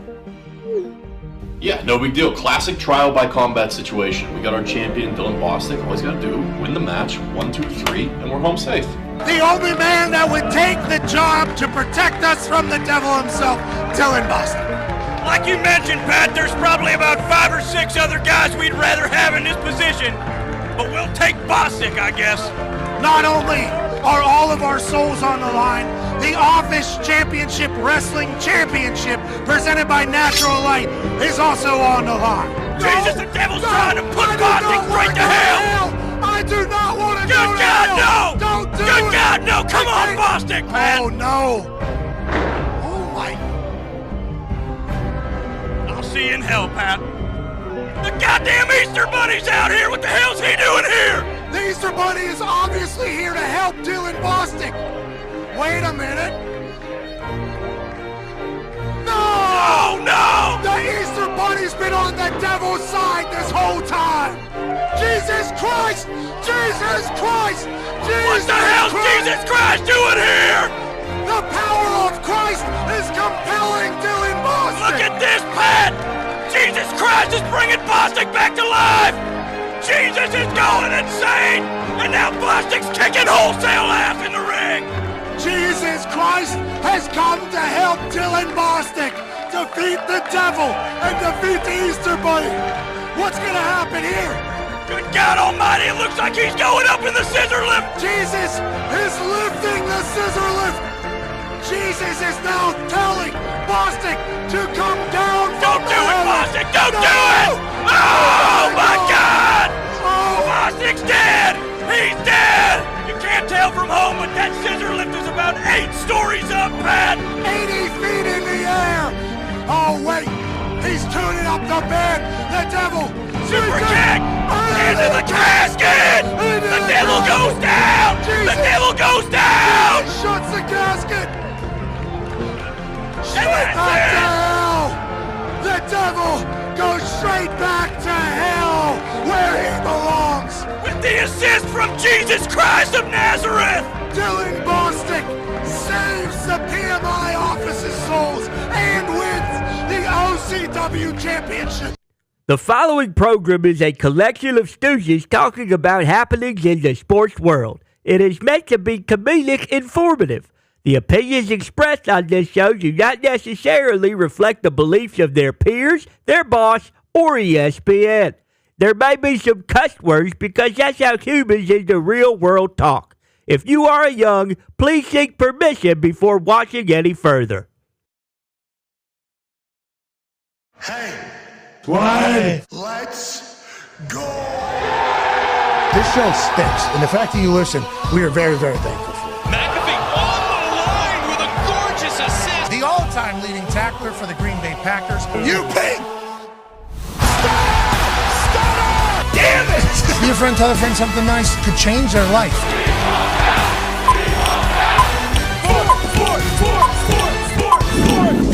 Hour 2, the Pat McAfee Show. Here we are as we have fighter jets flying over Pat's head in Happy Valley. We're ripping and running here at the Pat McAfee Show. I'm AJ Hawk. Football! That's what we're doing. Pat, what are you doing? Got more flybys happening? Like, what is happening? Are you being attacked? So, I was getting a message. I got a message that said about 1:02 there might be some F-18s that fly overhead. Lo and behold, 1 o'clock flat, I got 2 F-18s flying right over the stadium. They are from the VX-9 squadron based out of the Naval Air Weapons Station in China Lake, California. That was awesome. Always is. Yeah, I don't... It always well, is. It never disappoints. You have to wonder, why they're all the way over here. Are they what? It's an important state for trade deadline day. I think the Eagles are making a couple big moves, so they want to just make sure everything stays okay over there. Eagles, Steelers, big decisions before trade deadline day. Yeah, there might be. You're right. I didn't think about the potential loading up of particular states because of the NFL trade deadline coming up on Tuesday, November 5th. But I'll tell you what, if that was the 102 one, which I think it was because it is 102 now, I'm bummed out we didn't get that one on camera. Yeah. Now, cameraman's ready. He's ready for a nice patriotic boner to fly right through his camera if we need it to happen. And this would be a wonderful start to a great weekend, AJ Hawk. A wonderful start. It should. I know we have Aaron Rodgers joining us probably around 1:10, most likely. Correct. That should be exciting. Eastern, yeah. You think he's in Eastern? Yes, Eastern, 1:10 Eastern. You think he's going to be in a good mood today, Pat? I would imagine he feels really good about where they are. Last night felt like he was relaxed, understood that there was challenge. I think he said a couple times, like, that was the worst half of football I've ever played in my entire life. He said he was missing throws. Obviously, he was misreading stuff. They had fumbles. They had drops. They had to fumble before. There was just, that first half was a comedy of errors, a litany of errors. He addressed that and then talked about at halftime how he said, like, we either win this or it's over pretty much. Like, we got to, and they did. They tightened up in that second half whenever they needed to. So I would assume he's in a good mood. Have you chatted with him yet since the game? Just a little bit, just like, general pleasantries. What you guys say? What you guys say to each other? That's good. What you guys say? Good way to get another win in the win column. He said, "Oh, thank you so much. I really appreciate your support." Just Happy Halloween. Like that, Hey, that was a no-looker there. I mean, everybody is obviously talking about Garrett, but if you run that play back from the beginning there, Foxy, I mean, he's clearly looking down the middle and spins that thing. This back-end shot, he was in his bag, bro. Aaron was at... Yeah, that's looking a no left. ball. He looks back to the middle and then throws it kind of like diagonally between where he's looking, where he was. Yeah, and he's going to say because he needed to slow that guy down a little bit so he could get a little bit of a room for Garrett Wilson to slide that through. But obviously, he's going to want to put over Garrett making that one-handed catch. But it was like Aaron was back on his bullshit. Feels like. He could like move Aaron too. Was back on his he was moving around. He didn't get called back, but he scrambled. Yeah. He's scrambling, and running, like making people miss. Like he went into the game talking about it. I didn't think that was a hold either. It wasn't. I didn't think that was a hold either, AJ. I thought he got screwed there a little bit on that. I agree. It was a sweet run. It was cool to see him use his legs a little bit because that's always people think he can't move right now, or whatever. And it does sound like it's kind of a week-to-week thing, though, how his lower half is going to feel. That was like a hip drop tackle, too, he got, but the guy didn't land on his ankle. It felt like on his feet. It felt like Aaron thought the guy was going to land on the back of both of his legs on that one tackle early in the game. Yep. And I think Kirk and Al both talked about how, with the Achilles, any of these types of things you have to wonder about going forward. And it was like, didn't get dropped on, got up, felt good, got to run a little bit, got to extend some plays a little bit, stepped up in the pocket a couple different times. He's doing his no-look stuff. Devontae's they're doing their shit, thumbs down to Devontae. Yeah. Like, 4th and 2. Should we kill this guy or not? And he just goes, kill him. Thumbs down. Yeah, that's what we're doing. We're going to go ahead and do that. Just throws him the ball. He cooks the corner on 4th down. It's like everything the Jets fans were hoping for came together in that second half last night. Everything. Devontae playing out of his mind. Because he had a drop early I think we were all surprised by. Devontae had that drop early that was like, that doesn't happen. Like, maybe the Jets are just the Jets. Like, maybe the Jets are just completely cursed. Didn't they feel cursed for a second, Pat? I even said that watching that with my kids. I'm like, man, are they just cursed? We were all pumped when we saw Corley go score, and then Kirk's like, they're going to take a look at this one. I felt like, what can go wrong is going wrong for this Jets team right now. Yeah, I had a tweet that I was going to put out, like, the Jets are jetsing so hard, but I didn't need to pile on. Sure. I think everybody kind of knew what was happening in that first half. I also had some Colts fans. Ask me if I was going to talk about Aaron the same way I talk about AR, and I responded and said, "What do you mean?" Yeah, I responded and said if AR is a first ballot Hall of Famer whenever this is all over, that would be awesome, and I still think it's possible, and I hope that's the case. But they were looking for us to maybe talk about how Aaron played in that first half, and then in the second half he does that and just goes ape shit. Did Aaron tap out? I missed it. Did he tap out? Diggs, we're past that. That's not what it's about, Tony. Oh. Okay. I've seen some people that don't know ball talk in real life. I actually don't think we didn't talk at all about the 10 of 32 performance or the bad interception. We were really only talking about the tap out. So Okay, so I like that you're going to bat for me, seemingly, because a lot of people have been attacking me there. And Tone, that's good teammate. Thank that's you. Good teammate. I do appreciate you doing that. But speaking of being a good teammate, like I think now for the Colts is a good time for AR to get the most amount of development. I think I heard Fitz talk about it last night on Amazon, and I watched that pregame show because you're stuck there. Yeah, you have to watch it. True. Can't change the channel. And then at halftime, it's pretty quick. They don't really get to do much at halftime. Then the after game, if I'm still awake, I watch it. Last night I was up. I think it's because I was all jacked up from the Halloween episode, watching Hulkster videos and Rizzler video. What's that, Rizzler? In the entirety of it. So I think I was up, just and watched it all. Fitz talking about AR was also pretty cool to hear, because it feels like anybody that played football has the same feeling. The same exact one. But listening to quarterbacks talk about it is even better. And Fitz, he said he's supposed to be progressing. He seemingly regressed a little bit. So now he's getting a chance to kind of reset. And it was like the way he laid it out is the same way I think we're all viewing it with AR. Like, there's a chance he goes on and is great. And there's been a lot of guys that have had to sit and watch somebody else do it for a year. He wasn't in the building last year, I don't think, for a majority of it because of shoulder surgery. So he didn't even get a rookie year to do that. This year potentially could be that year if what they're saying about Joe Flacco being the starter going forward in the AFC South is still... It's right there. Oh, yeah. We haven't won one in like 10 years. And you got like people on TV going, are the Colts realistically going to win a Super Bowl? It's like, how about just win anything? We haven't won anything, and we are in a position to do so. And we have a great team right now. And like, can we not just play a guy that potentially gives us a chance to win? Now, Joe Flacco might go out there and just shit all over himself. It might be absolutely terrible, and the Colts do bad. But there is a chance that Joe Flacco plays the same way he's been playing for the last 2 years. Yep. And with this Colts team, we go on a run. We get a home playoff game. It's like, is that not enough? A home playoff game that we haven't had in forever after winning the AFC South? Is that not enough to be like, hey, we're going to try to win some games and maybe let AR watch how this all operates? I just think the way some people are viewing it versus how a lot of people that actually played football are viewing it, vastly different. But in the end, I think it's going to be good for all parties. I think AR 5-10 years from now, whenever he's on top of the world, is going to look back on this season and think about it and say, like, it was good for me. I needed it at the time, even though I might not have known that I needed it. And I would go out and say, like, I don't know why it's happening. Like, there's so many things happening that, like, I think you can learn about and move forward.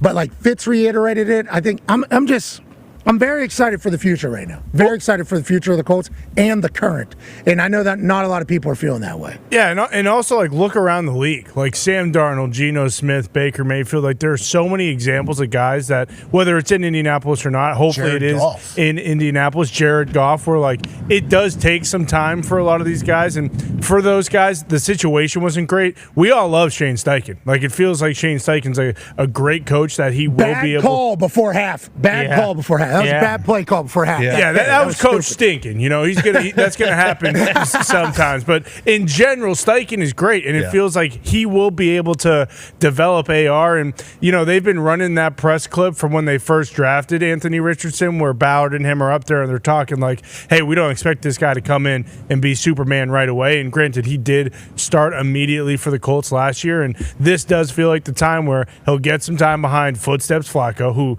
moves just like AR. True. People are forgetting about that. Joe 19 Flacco, miles an hour. Yeah. Guy can run it. Guy can spin it, and he knows how to be successful in the NFL. Knows how to win a Super Bowl. Shines when the lights are the brightest. This is Joe freaking Flacco. Okay, we're not talking about some slouch. So with that being said, and with the fact that Steichen is still a great football coach and the team around him, they have a ton of young talent. Like, the door is not closed at all on Anthony Richardson. No. Well, I think agree. It was Zaire Franklin, I think, who just said the other day, he was like, hey, listen, I told AR this. Like, I came in my first year when I got drafted. I started, and I don't know if he said I didn't take it seriously, but didn't really take it seriously. Like, didn't take advantage of the position I was put in, and it took me 4 years to get my starting spot back. And like, now he's running with it, and he said, like, AR has a great opportunity to do the same thing. Like, if his path's like mine, then this is a good thing. It's a wake-up call, and how he responds to it and what he does with it, ultimately that's his decision. And I'll pile on to that thing. I got a public intoxication my second year in the NFL. I needed that. I wasn't taking it serious enough. Like when I was in the building, I worked my ass off, obviously. I think everybody knows that. That's kind of my MO. But at night, the way I was taking care of my body, everything I was choosing to do, I was going out with every position group. Like I did that in college. I'm going to do that again. And then I get in trouble, and it's like you have a real hard look at yourself, and it's like, am I good enough to be acting this way? Did it wake up? Like, did it wake you up, or did it it just scare you? What did it do? Well, I get tossed into the program, which is 8 drug tests a month randomly for 27 months. And all of my friends, literally every single one of them, I didn't have a single sober friend, okay? I think still to this day. But at that time, I didn't have a single sober friend. The only thing we did was booze. You got to find things that aren't fun, or that are fun that you don't have to booze at. And then this person I was talking to, I had to meet with a substance abuse counselor every single week, JJ. I think rest in peace, good man. I had to meet with him every single week. He was like, you got to find things that are fun that you don't have to booze. And he would list things off, and I'd be like, that'd be much more fun if I was boozing. He lists something off, and I'm like, people do that without boozing? That was literally my life there. So then I get in trouble. I get put into the program. I get 8 tests a month for 27 months, and it was like, I had a lot of long, hard looks at myself because I couldn't hang out with any of my friends, because just because I got in trouble doesn't mean they need to change the way they operate. So it's like a real isolated time in my life. It was not a good time in my life, but it was like a time where you look in the mirror and you say, hey, am I good enough to be acting like this? And is this what I want to do for a living? This is what comes with being this particular person. I'm a professional athlete. There's only 32 in the world that do my job. I can be replaced quickly. I am not that great to be this big of a distraction and change my life completely. And I think there's a chance that you can change your lifestyle whenever a prospective moment happens. His first couple interviews, I haven't, Yeah. And it took me a few days too. It took me a few days, I guess, to kind of realize my situation and not think, it was everybody else's fault except for mine. In those situations, you're kind of in survival mode. So you're thinking, da, na, na, na, na, na. And then inevitably, all roads lead back to, hey, how are you going to adjust from this? And obviously my dad helped out a lot. Mom helped out a lot. Friends helped out a lot. But it's like inevitably you in the mirror have to have the decision, I'm going to commit to being this guy. And hopefully AR will be able to do that. Yeah, I think it goes what do you love? Do you love playing football? Okay, this could get taken away from you very quickly. That's what I think. Like this. And it doesn't even have to happen to you. It could happen to a friend or a teammate or somebody else around the league, I think, to help wake you up. But you got to, if you could think even for 2 weeks, what does my life look like? Let's say I'm 27 years old and all of a sudden I'm not playing football anymore. I've never even thought of that. You need to think of that when you're young and figure it out. I think what I like about the NFL is that there's a culture it's not cool to be lazy and how sometimes it is cool to I don't really care about anything. I don't know, and be nonchalant, and people think, oh, that dude's awesome, whatever. And sometimes that's praised. I hate that. I love that the NFL, no, you're a loser. If someone on your team is like that, a good team will run that dude off. That is not. When you're a part of a great organization, especially in the NFL, it's not cool to be lazy. It's not cool to be cool. No, it's cool to win games and do whatever it takes to win games. It's not cool to blow opportunities, brother. There it goes. Speaking up. Get up there, cameraman. Two F-18s. Got him. Oh, Yeah. Come on, boys! Yeah! Woo! Cheap. USA! Come on! Are they coming back? They're circling back? They're switching the guns. Another strafing run. I can hear him. I can hear him. I can't see him. Missiles engaged. That's the worst spot you can be in. If you can hear him, you can't see him. Yeah, get down. Find a bunker. Find a bunker. Not me. They know I'm on the side. They know that I'm on their team. They know I'm on their team. Hey, cameraman, great work there, bro. Yeah, great work, cameraman. Well done. Well done, cameraman. I don't know if you can hear them back there or if you're like James Franklin. They all say he can't hear shit. Okay, congratulations. Congratulations. I'm going to hit him in his ear. Oh. I just talked Nice. Let him know. They did a great job. The boys all feel the same way. That was awesome. But you're right. Hey, you're wasting it. I think is how some people feel. There's no reason. Now, granted, there's some people that are in a quarter or a position. What's that called? Competition. Jeez Louise, get with it. The F-18s blow my mind here. Yeah, USA champs will do that. Yeah, there are maybe some people that are in like position competitions that don't necessarily wish for the best of the other person, like people that are bottom half of roster, hanging on the job and everything like that. I don't think anybody's an asshole, but they're okay with young bucks potentially just ruining it. But if you're the 4th overall pick, you're supposed to be the future of the franchise. Like, nobody's pumped that like this is how this is going.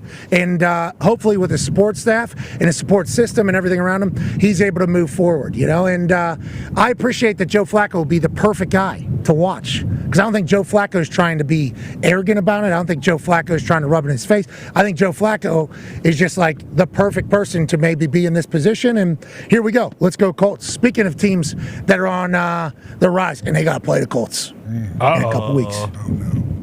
Everybody's talking about the future schedule. It looks nice for this team. Okay. You got the Colts on the schedule, so let's never forget that. Joining us now, ladies and gentlemen, 4-time NFL MVP, Super Bowl champion, fresh off a massive night as the New York Jets quarterback. Ladies and gentlemen, from Cal, Aaron Rodgers. Yeah. Did you see those F-18s, brother? That was awesome. Yes. And I'm so glad that part of my check went to the jet fuel for that. Okay, listen, Troy. It's America. We need that. Okay, sometimes people need to be reminded that we have that going on, and it's you think you know where your taxes are going? Yeah, right, brother. Yeah, right. Yeah. You know. Yeah. Let's not start that, huh? Well, BC? Yeah, I was going to say, might as well dive in now. We're only a few days. Trade deadline. Trade deadline Tuesday coming. NFL trade deadline Tuesday, November 5th coming up. Maybe the Jets will be in the market even more. Hassan Reddick comes in, has his best game. Devontae Adams obviously has his best game. You have your best game as a Jet. How do we feel after big night last night? Best half. Yeah, let's forget the first half and just second half. Yeah, best half I've had. Yeah. First half was crap. You said that on the Thursday Night Football thing. What happened at halftime? Why did second half go so well for everybody? Big halftime adjustments. A lot of speeches, a lot of yelling, a lot of chest pounding. Guys were passing around the J.J. Watt video where he said that we shouldn't be favored. Oh no! All that, a lot of slander towards J.J. Yeah, a lot of Really? In that in the Jets locker room, did that really fuel you guys my God. in a second? It started with Woody. Woody was holding it up above his head. There was like a Rocky montage, song from Rocky 3, Survivor was going on. There was it was a lot of. Woody comes running in. Hey, did you hear what this son of a bitch Jade said? Is that what Woody comes in there saying? I'm Ambassador Johnson. Don't ever forget it's not Woody. I'm an ambassador, damn it. And did you hear what Jade said? Is that what happened? That's basically what happened. Yeah. Wow. Oh my God. That's awesome. Something like that. Why was the second half so much better, though? Just felt in rhythm. Felt like Murphy's Law in that first half. Anything that could go wrong did go wrong. You had a big run. It gets called back. There's a fumble. That was second half, though. That was second half. The run was second half. I paid attention, of course. But why did the first half go the way it went? And then why does the second half go the way it goes? Legitimately, though, is there a reason behind it or no?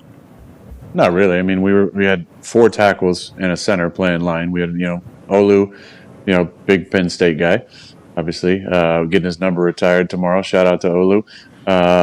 He was playing. He played left tackle in college. Was playing right guard. Max Mitchell played a lot of snaps for us over the last couple of years at tackle. Was playing left guard. Obviously, Tyron and Moses were playing. Simpson, John got hurt. AVT's been out. Jake Hansen, who was filling in for AVT, got hurt. So. I think those guys just settled down in the second half. We ran the ball pretty well. I thought Brees had a really good game running through some of the garbage and smoke, and we also opened up some good holes. And then at some point, you just kind of knew I wasn't going to suck for the entire game. I was going to make a couple throws. And then, 5, what can you say? He made 2 ridiculous catches, and Tay finished off the game there in the fourth. Yeah, that was awesome to watch. Maybe the greatest catch of all time, they're saying. Did you know that a shin counts as another foot? Did you know that whenever it all went down? I did. That's why you saw me put my hands up like touchdown. I was thinking right there. Well, that's not what I was saying to Sean there. You're mad about the callback on the run, which was bullshit. It wasn't a hold, but on the sideline, you're the first one to put the hands up. I thought I heard you say in that nightcap on Amazon that you thought you saw his knee was in. You did know? Well, that was the first. That was the first look. was from the angle. The first angle they showed on the jumbotron, it looked like it was from the side. So that's more of a top view. The view that I saw first was from the side, and it looked like his knee was in all the way, and it wasn't even a question from the view we saw first. Now, when they slow-moed it, I was like, shin, forearm, elbow, that's all, knee, that all counts, body part. Devontae had like a butt cheek, get in against San Fran back in, what was it, 2020, I think it was. And I counted. So, there's certain body parts that count 2 feet. But unbelievable catch. Yeah, not every body part, but there's a few. One butt cheek equals 2 feet, though? That's correct. Yep. Mm-hmm. Wonder how they put that together. So one cheek equals 2 feet. One shin equals 2 feet. A forearm equals 2 feet. But doesn't. Nope. Correct. They're gonna change. Wow, that's crazy. What a stupid game. That's a crazy game. I don't know if you've. It reminds me of the SNL skit where the Revolutionary War one, where they're sitting around talking about different things, and you guys have seen it. Football is played. They go through the different measurements and how many feet are in a mile and all these different. It's pretty damn funny. But you feel like that sometimes with our sports, like. Some of these rules, it's like, I don't know. I understand the intent of it, but is it really the best interpretation of, what's going on? Go ahead, AJ. Aaron, are you and D'Amico okay? I know there's. I'm sitting there watching. It's late, and all of a sudden, you guys just both kind of look at each other and say, like, we both hate each other, and you just keep walking. Mm-hmm. Is that what happened? Is that the case? I assumed it was. Yeah, because he's friends with Salah, right? Well, hold on. Run it back. Right, no, it's coming up. It's coming up. Tried to keep talking to him. Right here. You followed him. You kept following him. He's like, no, I hate you. Sorry. Wait up, man. Wait up. Get away from me. I was I was walking over to Jimmy there to grab my hat. Right there. Right there. See ya. Yeah. No thanks. Oh wow. Yeah, man. Mm-hmm. What a punk. You mean? You got punked. I shook. He was the first person's hand that I shook. That's why I'm asking. Right there.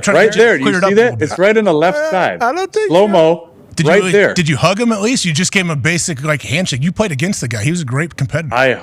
I shook his hand and told him how much I respected him, and that I wished him good luck. You got a lot in a short amount of time. Yeah. Well, I started the conversation as right after he gave the handshake to Brick, I think. Okay, there we go. Thank you. All right, we got it. That's AI. All That's AI. right. That's Photoshop. That is it. That's AI. Oh, man, I see eye contact. I see gazing into each other's eyes. We did the whole respect. You tap them on the chest, the respect thing. Your avatar. I feel you. Yep. Like that. I feel you. Awa, I see you. I respect you. I see you. I respect you. Yeah. Is that what it was? Yeah, that's good. Basically, yeah. Can you tell me about the internet cayenne pepper water? How many memes did I get last time? Did I get a few more good ones? No? Couple decent ones. You almost got hip dropped. You almost got hip dropped. Did you feel that? You almost got hip dropped, but he didn't land on the back of your ankles. I think that really would have injured me if he did drop me. So I don't know who that was. If that was Danico or if it was my old buddy Barnett or somebody else. But thank you for not finishing that tackle. That was very kind of you for not breaking my ankle on primetime football. Because afterwards, Kirk and Al's big conversation was like, with the Achilles, you're always going to wonder. Then you break free and you're, going crazy and celebrating. It was nice to see. You were back on your bullshit. How about the no-looker to Garrett, the one-handed? That was a no-looker. Am I reading that right from the back angle? Wasn't talked about. Oh, I don't know if it was a no-looker. I was looking at Tay. Tay was running out and up there. And no-looker, is not necessary when this is a man route. No-lookers usually when it's zone. I was just finding a spot there. I was just kind of peeking where it was at. So I wouldn't say that was a no-looker at all. That was a pretty damn good catch there. I didn't even see it. It's one of those things where you get hit and you fall down. And when I threw the ball, I thought there was tight coverage, so I didn't know what was going on. Then I heard the crowd scream, and all I could see was him holding the ball up. I said, how the hell did he catch that one? Yeah. Phenomenal. But yeah, that was an important second half for us. There's not always any crazy magic words at halftime, but the most important thing is the belief. Do you actually believe that you can turn things around at halftime? And Morgan Moses, who's been a great leader for us, just not only like an absolute warrior, what he's played with, his knee this season, but he's like one of those real dudes that you have in the locker room that you can always count on, like say the right thing at the right time and not overdo it. Kind of impeccable timing, but also like just the right words from a real dude. Not like a dude who sometimes is, the rah-rah guy when it's a primetime game, or sometimes overspeaks. We all know teammates like that we've had in the past. Morgan's a real dude, and he just said some stuff. But from the start, I would say when you juxtapose that from when we were ahead against Pittsburgh. We were ahead at halftime against Pittsburgh, and the locker room was not a lot of belief for whatever reason. What do you mean, quiet? Like, what do you mean? How can you tell? It's just kind of like when everybody's in their own groups and there's nobody kind of talking to each other. So receivers are over there, lines over there, quarterbacks over there, running backs over there. And so we kind of made a point to say, hey, let's never do that shit again. And so we basically were sitting in a tight circle, and there was some guys standing around. We were just talking through. I was talking through the line about, hey, what runs you like? I was talking receivers about run solution, about certain coverages that we saw. Talked to the line about, and the tight ends about some protection adjustments if we get a certain type of front and pressure again. And everybody's kind of communicating, and then Todd brought it up and said some things, and then Morgan kind of finished the whole thing off and had a good message, and we just went out and executed and scored, really on our – we only had 3 drives, I feel like. I mean, not counting the kneel down, we had 3 drives, we scored 3 times. So. Yep. Yeah, right out of halftime, you guys looked awesome. It was, because the first half, I know you played bad, but boy, that was terrible football to watch, brother, and, some of us, a little baby girl, we did Halloween, daily jobs, like sometimes we fall asleep during these primetime games. But the game, because of all the comedy of errors that were taking place, it was like almost must watch. Then you come out at halftime and it just felt like different. So shout out to Morgan Moses having that speech and the way you guys handled and operated in the locker room. And I think it was reported maybe last week or 2 weeks ago, Davante spoke after a game. And yesterday, last night you guys seemingly were back on your bullshit. Obviously, he's shaking people to the ground, breaking ankles on get-offs. But there was a moment on 4th down where you just look at him and basically do the kill him sign that Kings used to do to gladiators back in the day with the thumbs down. And it's like, this is exactly what Jets fans were hoping for whenever Davante gets traded. It's exactly what football fans were hoping to see again. You're too magic. Could you feel it last night? And when you give a thumbs down, what is that? Just Davante kill this guy? Yeah. No matter what we're doing? What is that? It means just do whatever you want over there. Okay. Just take whatever release you want and get open. But listen, Tay's been playing Z, and his whole career he's been in the X. So there's been a little bit of some adjustment with that. He's so dynamic on the line of scrimmage with his releases. That's why he's such a tough cover at the X. But when you look at the last touchdown we had, that's an interesting look at the stress we put on defenses, because if you freeze it, you probably can't, but freeze it there. Okay, don't freeze it. Backside, we got Garrett on the bottom here. He's running a double move. He's running a slant and go. Conk right there in the middle. He's got a safety on him. I mean, Conk's a real good player. He's running a middle read. You got Davante on their nickel, number 5, and then you got Mike Williams, who's been a 1A receiver most of his career at the top, running one-on-one route. So what do you do as a safety? Who do you cloud? You look down at the bottom, you can see the G's got a little bit of space already over here on, I think that was on Lassiter. And so you can't just like shade the field. So if he shades the boundary or doesn't get off the hash at all, I got Davante on, their safety nickel there, and that's just a good matchup for us. So love the freedom of the call that Todd talked about. A funny story about that is actually we came over and called timeout before the play. There we go. There we go. Yes, cameraman. Yeah. Woo! Let's go, cameraman. Yeah. These are good Jet stories, Dorney. the Jets fly. I mean, we're talking Jets. That was insane. That might have been 1,000 feet in the sky right there. I mean, I felt like I could jump up and grab their exhaust. They're dialing it in. Jump up and grab them. These boys are $2 million. Or like $2 million. $2 million. Probably more. Yeah, at least. They came from California, by the way. For your protection. Yeah. You better thank them, Aaron. You better thank them. Pennsylvania, pretty big state coming up on NFL trade deadline day. Yep. You know, pretty big state. Yep. Pretty good NFL story there. trade Like Todd deadline Dahn day. before. Yep. So anyway, he came over the sideline, and Todd said, "Hey, I like this toss crack play." And I said, "Okay, cool." He said, "What passes do you like?" I said, "Well, maybe this one, maybe that one." And we came to the double move with taking the slot play, and that was kind of the last thing we said. And I said, "Yeah, let's run it." So I jogged back out there, and he thought I meant let's run the football, so that he calls in the run, actually, the toss crack. And I look over him, and there's still about 25 seconds coming out of the break, because you can see there's a clock on there. I said, "No, hold on. No. I didn't mean, like, let's run the ball. I meant, like, let's run that last play you said, with G on the double move and Tay in the slot."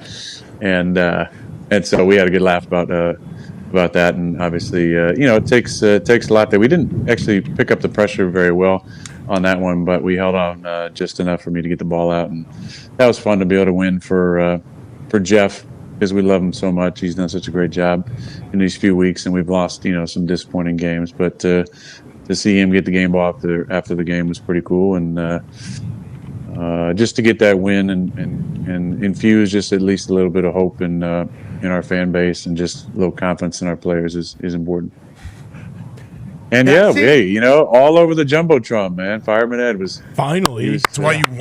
Yeah. About time. That's the only reason you guys won. I knew there was something. Not a coincidence. Not a coincidence. Yeah, I knew there was something, and he does just make no arm movements. I wanted to check, because all week I've been doing it, and I didn't. I just throw my arms. I'm like, I think that's actually how he does it. Last night, he's next to Jetman, Scott, Nick, and Fireman Ed, obviously all in there leading the charade. But he just kind of throws the arms, and everybody knows what to do. How were the vibes last night? At the beginning, we're selling the team. Everybody's saying sell the team, sell the team. At the end, we got cayenne pepper chants happening. Feels like Jets fans all the way back. Aaron, could you feel it in the stadium? I think that's a perfect character arc for Jets fans, and that's why we love them. Sell the team, booing in the first half, and going nuts, chanting various people's names, and in the post game, cayenne pepper in the end. They've been tortured fan base. I didn't realize Tommy was going to post this one. I thought he said this was just for, he was going to send a pic to his wife. He said, "Hey, we're going to send this to Daphne." That's a nickname for his wife. And everybody else. Okay, cool. And then he fucking posted. But I feel like I look kind of jock. Hair looks good too. Would you have taken your shirt off for flex or something if you knew this was out for the public? I would have done the old John Kuhn special. I got one of those green stretchy bands and done a bunch of curls right before. Wake them up. And jam a towel pants too. Yeah. That's classic professional wrestling there. Excuse me, what'd you say, AJ? Sometimes you like to you would jam a towel down there sometimes just to say, hey, it's a big joke. You're stuffing your pants, Dahn? You're stuffing your pants? I didn't wear a cup today, guys. It's all natural. Yeah. I think that was, he jokes about it. I think that might have been Spanx. He probably still does it too, working concrete. Spanx works. Spanx stuffing his pants? Yeah, most likely. Out there in North I think that's what saved him after the motorcycle wreck. Was he had some little extra cushioning down there. His pogo sticking on a bottle down his pants. Is that what you're saying? Yes. Is that what you're saying? Aaron, when you stuff your pants, is it a towel? Is it a bottle? What is it? Or both? Yeah, just whatever you can get down there. Well, some of us don't have a lot of room, Dahn. Just don't want to do any gerbils, no gerbs. Well, let me. Okay, Ty has a question for you, Aaron. Awesome. Yeah, Aaron, you've mentioned several times to us, hey, all it takes is one, and you've had multiple moments in your career where that's the case. Post game in the locker room, did it kind of feel like that this might have been the one? And even though you guys obviously still have a ways to go, that this was kind of the one that took the top off the bucket, and there's places you can improve, but did that feel like the one that you really needed? I hope so. I really do. But we hadn't played a game complimentary on all three sides, and I know it said 21 on the scoreboard, but it was really 28-point game on offense. Are those Jets going again? No way. No way. We got $2 more million out the door. No. You need this is practice, brother. Yeah, practice. You know what's going on in the world right now? Okay, this is practice. We would like our FA teams to be very agile. We'd like them to be very confident. We'd like them to have reps, so when they get tossed in there with the world's greats, they can Are they obviously beat the shit out Are of they chasing after some UAPs out there or what? Whoa. Maybe. They better We don't be. know. Real? We don't know. As if they You've could seen that catch before, them. haven't you? Seen any more of that? You've seen that? Let me answer the question for Ty, because it's such a good question. And I Yeah, love it's an Ty. orange ball, right? Then you saw 8 of them chasing it, and I think I heard. Anyways, You saluted? No, I don't remember that. I'm not sure. 16 million chasing that. If you do your math, At Yeah. least. Back then it was more. It might have You think been. they ever caught him? You think they ever caught him? I doubt it. Those things are so fast. They seemingly are so fast. Those UAPs, Agile. UFOs. Take advantage. So They go to the they ocean. have no. Ain't go anywhere. Okay, what are we doing? We lost. Did you go by Ty, you have- Answer the? either one. Hey, have you gone by the Joe Paterno statue yet? All right, I have not. I have not seen it. I went on campus. I did go to the bookstore. 2 stories. They got no AQ Shipley jerseys in there. Bummed out. It's messed up. Bummed out. Very bummed out, I would say. But yeah, I haven't seen this afternoon. I plan on looking around, Aaron. I plan on looking. Ty, what did you said? One play, one game. It kind of changes everything. Is that one? Took the top off. One catch of a UAP that changes everything. Do you? Jets, did you guys catch the UAP last night? Are you guys off and running now? Is that what we need to expect here? No, I think we need to put everything in perspective. We won one game against a 6-2 team, but we got off the schneid. That's the most important thing. And now we get a little break, but we got to get healthy. We got a long trip to Arizona. If you look at the NFC West right now, I believe all 4 teams are 4-4. Is that right, Ty? Yeah, I believe Tone, so. fact check me. One's 3 and 4, Rams, maybe. yeah. But they're all right there. Yeah. What does it say? I can't see it. All but the 4-4. Rams. Rams are 3-5. 3 and 4. 3-4. Okay, so they're basically tied. So they're a division leader. Then after that one, we got Indy at home on a Sunday night, and then we got a bye week. So these are 2 real important ones going on the bye week. Obviously, starting in Arizona, we got to get healthy. They play, I believe, Chicago this weekend. So Correct. we'll be checking that one out as we, obviously tune into Mr. Hansen there and Red Zone. Is there anything better than that on a Sunday when you've got a weekend off? Do you have the sound on? Do you have volume on for that or no? Every now and then, there's definitely some, crews that I would, especially more in the past, that I would, if they were watching, if they were doing a game, I would never have the sound on. But Scotty's great. Like I love his interjections and, but yeah. So I usually have the sound on if I'm watching Red Zone Channel. You think he does the AJ Hawk pee in a bottle, or how do you think he operates? I think he's got a catheter in there nonstop. Yep. Full-time catheter. He would commit. efficient. He would commit. Yeah, he's Scott Hansen. You'd think he would go think he all. puts I mean, it himself? that dude's a stud. Wasn't he like a Army Ranger or something too? I believe Delta Force. Yeah. I What? think he Are we probably- serious he right now? probably- It's like I heard He Delta. puts it in him. Yeah. He probably puts that one in himself, and then I'm not sure about the other side, but he probably keesters something to keep can him hold a dump for keep him 6 clean. hours. Keep He him- just smushes it. Yep.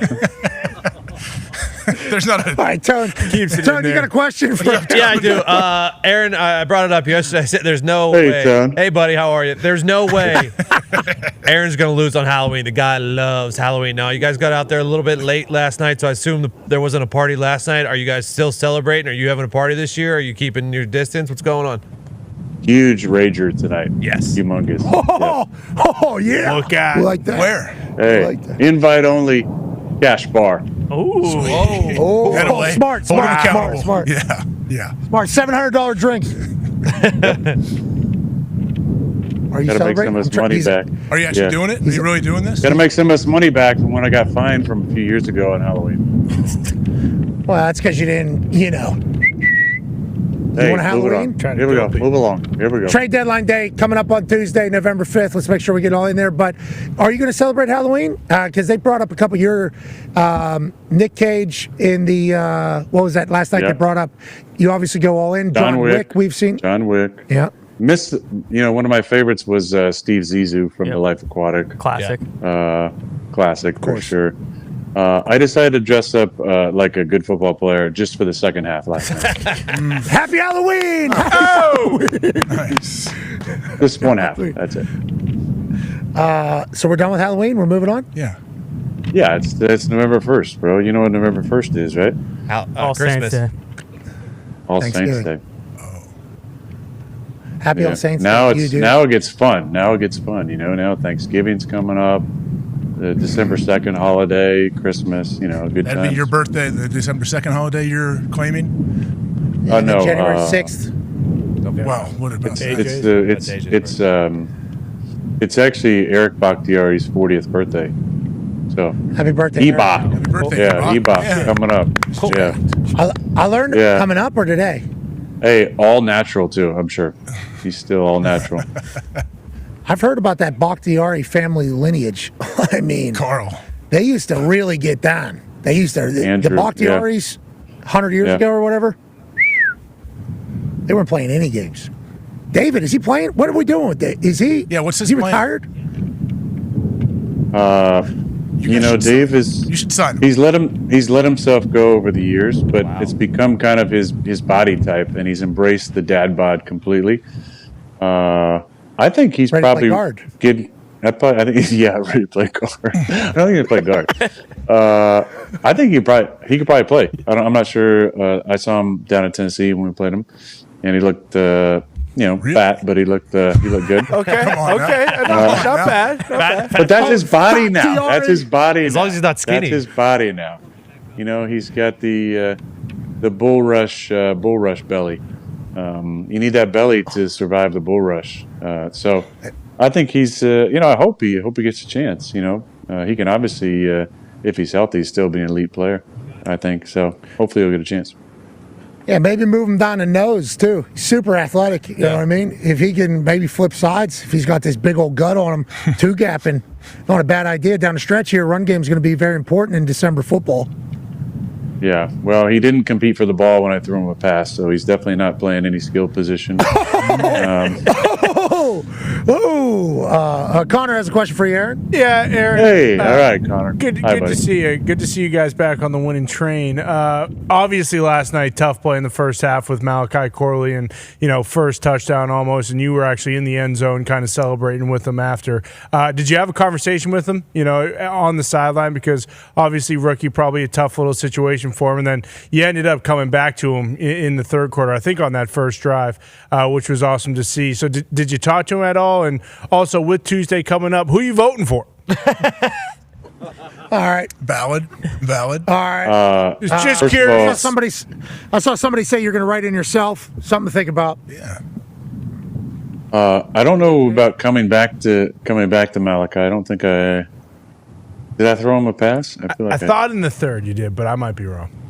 I think you're wrong on that one. But listen, the interesting thing is you never know what you're going to see in a game. Now, I will say we always get a little around the league analytics conversation, time management, clock management, things to do and not to do every week presentation from our guy Smash, and he showed the Kyle Pitts play, which I believe was that last week? Yes. Yeah. Oh, yeah. So it's definitely on his radar. Great play call, great execution. Only thing I'd just say to Malachi, and I said this to him on the sidelines, I said, why would you ever even drop the ball? That's your first touchdown. You celebrate with that thing, you run to the sideline with that thing, and you hand that thing to Jimmy or Gus or Vito and say, I want this back. I'm just giving this to you right now, but this is mine. That was his first touchdown. But listen, he was excited. It's a play that happens. It sucks. It's disappointing. Nobody feels worse than he does. But, it's kind of a crazy thing. I was getting made fun of because I was telling I was telling Tay and Garrett, I said, you guys both scored touchdowns and you're holding the damn ball up before you get in the end zone. I said, I guess I'm an old school guy, but can we just run through the middle of the letters please? Old white. You don't want to be an old white right now. That is. Can we just? Guess we know how Tuesday is going to go. You're not exactly. Shut up, BC. Not exactly setting a great example for these guys holding that damn ball up. But yeah, I will say that I am a recently proud New Jersey. What is it? New Jerseyite? New Jerseyite. New Jersey. There's some words. New Jersey. Doubt it. And I did. In the process of getting a new license to drive a motor vehicle, I also registered to vote. So, I thank you. Good work. Thank you for doing that. Good work. They're about to fly over these F-18s for that to celebrate that. Nice. You know what I mean? 2 million more. There we go. No, they Worth got it. going actually. 2 million. We're not sending Ukraine, so that's fine. Okay, so once again, we learned your answer. We already. No, I'm just saying we already sent them a bunch of billions. So bunch. We helped out. We're helping out. What North Carolina just got $24.3 million. Oh yeah. Did from they a country really? Concert. Million From a or country billion? Concert. Billion No, or million? From a country. Million. Million. From the country At the end of the conference. night, they're going, long neck eyes cold beer never broke my heart. That's what they sang at the end. At 24.3 million was there. I think probably could be more. Hawaii. There's a lot of questions, obviously, but Aaron, what do you got for the rest of the weekend, pal? Obviously, Sunday we're watching Red Zone with Scott Hansen, and what do we got today? Body recovery. How's the body feel? Body feels pretty good. You're moving the more. only thing- You move more than ever. Sorry to cut you up, but you seem like you were moving more than ever last night. Truck stick. Can we get a video? Boys in the back of my run, please, just so I can Yes. Let's run a few. feel good about my limited. Gotta find it. And real quick, Glory Day. I'm not going to do much. Glory Day. Not going to do much. Probably just pound some drinks. What? A lot of drinks. Yeah, water and and raw coconut water, and Hell yeah. Still. enjoy myself. But I might venture out to the city one of these nights. But I'll be relaxing, taking care of my body, and getting ready to hopefully feel 100% for next week, because I haven't really been 100% since week 4. So it'd be nice to a little bit better. So, when you did a cayenne pepper, is it a shot? Yeah, how much? Are we? Is it how much? What's the ratio? Because the Thomas's secret stuff there, he said in short-term pain, it's long-term, it's great for your health as well. And I love Thomas Morstead. He's been very jocked for a long time. He has transformed his body into what it is. He's very focused on. I think he goes and trains at altitude during the off season so he can get the most out of his body. He wants to punt for like 30 years. This guy got drafted same year as me. He taught me how to punt.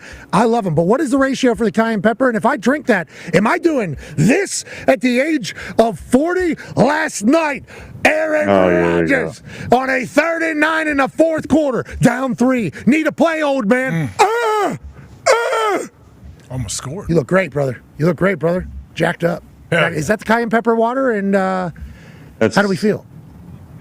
Yeah, I don't know how much percentage I can give credit to the cayenne pepper, but Thomas wants me to go 100% just because he really wants all the credit with this. Although he said he heard it from a woman that lives in Australia who's considered a kook. So I said, all right up my alley. I'm sure you have her number in your phone. I didn't. I never heard of her. But that play reminded me of a little different. But Saquon. I got to rip Corey Linsley, which is always fun to do because he's the ultimate troll and has literally spent most of his career and life and every single time we're together trolling me or Brian Balaga. And one of my greatest plays, see if we can cue this one up, was against Chicago when I made like 4 guys miss in the pocket and got absolutely drilled, taking my legs taken out, threw some wobbly duck over somebody's head to Devontae for a touchdown, and Corey decided he was going to hold on that play. I believe it was 2014. This was the best run I've had in a while. Like, I had a couple like pedestrian runs against New England. I kind of ran 6 yards and slid. Then I ran, had this weird, awkward fall out of bounds. So that was actually semi-athletic last night. There was a timely kind of pump fake, and then I cut back and didn't slide, But I got fallen on. I think I was Daniil that kind of fell on me. And the old sternum's a little sore this morning, but it was all worth it, or would have been had Olu not held. But again, shout out to Olu getting his number retired. That's quite a big deal, especially 4 months after playing 20 years here, no retirement from Cal or Butte College for that matter. So 21 years since 22. Why is Butte. But shout out to Olu getting his number retired. Pretty amazing. I think I learned last night Tony Gonzalez got his number retired while he was still in high school. I think I learned that last night while you guys were talking about Well, it. he was 21 in high school. I think that was what they left out. How's that work? I think he just redshirted a few grades. Routing kids up everywhere. Connor did that. Yeah. Connor had a 5-year high school plan, did junior year twice. Yeah, there's ways to do it. It's fun. It's a good time. How'd you do it? Which year did you repeat? Junior year's tough for a lot of people, and there are some papers that there's some papers that I couldn't finish. And it took me a couple years.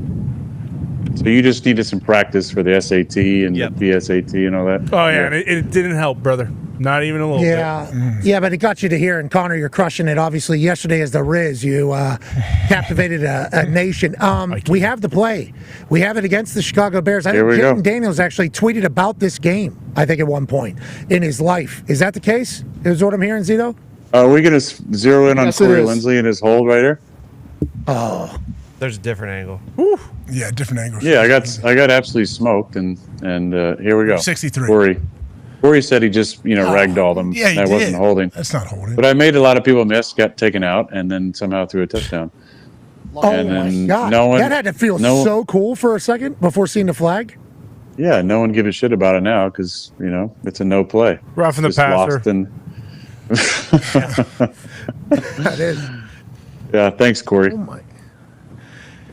All right, but shout out to Corey. Shout out to Corey. We'll give Corey something, as opposed to what I prognosticate and foresee for David Bakhtiari's future post football. Corey has lost a lot of weight, whether it's Ozempic related or not. Corey looks really good. He looks lean. He weighs in the 230 range, I believe. Where I'm assuming that Dave will be closer to 430 than 230 when he's done playing. Good. You guys have the meanest. They have the meanest relationship ever. Those two, by the way. Shout out Corey. This is not about Dave. It's about Corey. Shout out Corey. Right? Yeah. Well, keep it up, man. 34. Hey, and Corey forever. You'll hate this, Pat, but Corey forever ripping on West Coast elites and the West Coast and blah blah blah blah blah, talking about the Mideast and how awesome Ohio and Pittsburgh are. And I always said, just wait.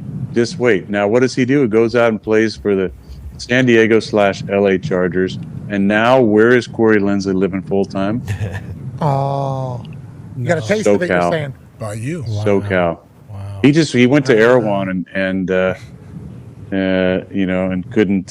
couldn't leave, man. He's a California guy. California kid. I didn't know that about Corey. He's a California guy. That's good. Yeah. Did he lose his dog? No, I bet you he did. He's still a dog, right? Corey's still a dog, even though he lives in Cali? Yeah. Some people in the Midwest and Pittsburgh think Cali kids can't have any dog in them. You've obviously changed that, debunked that theory. Oh, thank you. Yeah. I mean, Corey he's kind of forgotten his roots. He was a Youngstown guy, raised, around the mafia and the steel mills, and now he's a West Coast wearing Birkenstock. Sure. And cut off shirts, showing off his belly button. It's it's whatever. It's working. He's got 4 kids now. He's doing great. We're happy for you, Corey. Way to find yourself. How about Corey? Glad you found yourself. That's what it's all about. We'll continue this show on YouTube and ESPN Plus and TikTok. We'll make our picks, and we're back for Overreaction Monday. That's Aaron Rodgers. The Jets are hot. That's AJ Hawk. Have a fantastic weekend. We'll see you at game day tomorrow. Nailed it, I think I nailed it. You got it. We're still on it. All right, so now we can say whatever we're doing. No, we're still live. Yeah. Tell us now. We're still live. Tell us what are you going to say. No, we're still live. Are there any other statues you're going to visit over there? Okay, all right. I don't know how many they've built or taken down. I'm not 100% sure about all the facts and stats of this place, but I will say This stadium's big, man. They're just 111,000. That's crazy. The college shit, massive. Like Texas A&M had 108,000. Was the third largest. I think Michigan 110,000. How many of you guys have at the Horseshoe over there in Ohio Like State? 108, 110. Yeah. That's so many people, Aaron. So many people. What happened when Ohio State went out and visited the former Conference of Champions school out in Eugene? It didn't end Oregon? well, did it? Whoa. They got beat, but you didn't go to Oregon either. So Conference of Champions, though. Shout out Bill Walton. Shout out Bill Walton, R.I.P. Thanks for my life, Bill. I love you. Rest in peace, Bill. Good times. R.I.P. Bill. We love you. Age, you know what? You're doing a lot more talking on this. There's going to be people who are real confused who usually tune in. They're like, man, who's that other guy who didn't say anything now? And now he's behind the desk. Now he says a lot of stuff. So, cheers to you, man. Good job. Here's Good to you. job. That's how I know. Hey, that's how I know. Like if somebody watches the show or not. You know, like that's how I. That's if I see that, I'm like, this person doesn't actually watch the show. They just see some clips or whatever, because they would know that the guy that dressed up like John Wayne Gacy, he's trying to do that with every comment he makes in this. Chuck Berry. That's Yeah. how.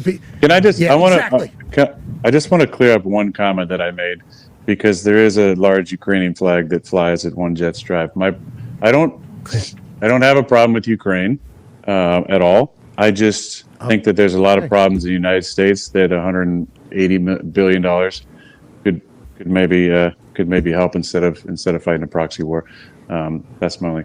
Well said. Yeah, just to tie that one up. Smart to circle back. Like natural disasters, and there's FEMA is confiscating bottles of water and food supplies from people trying to help.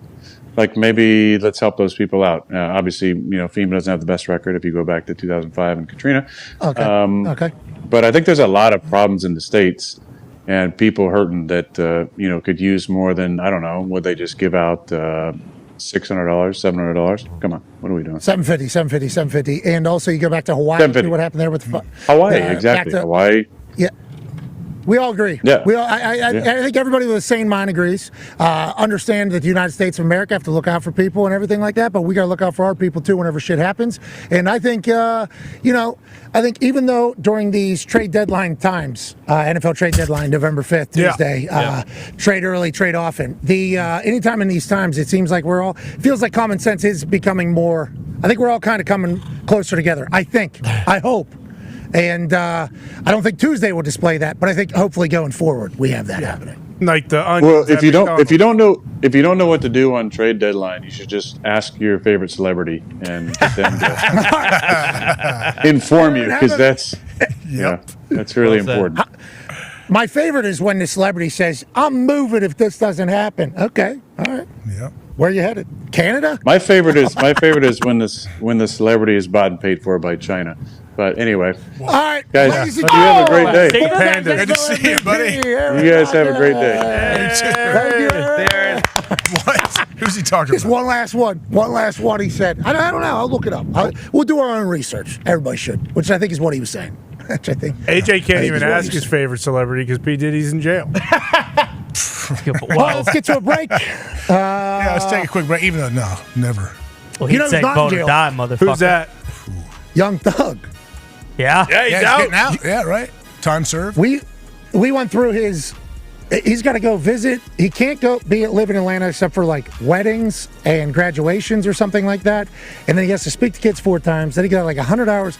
I mean, it is a pretty. Hey, you got to give back to society in a massive way, as opposed to be in jail, obviously, because you're a big name and influential. It feels like he's happy with the decision. Seems like what's going to happen is a lot of give back.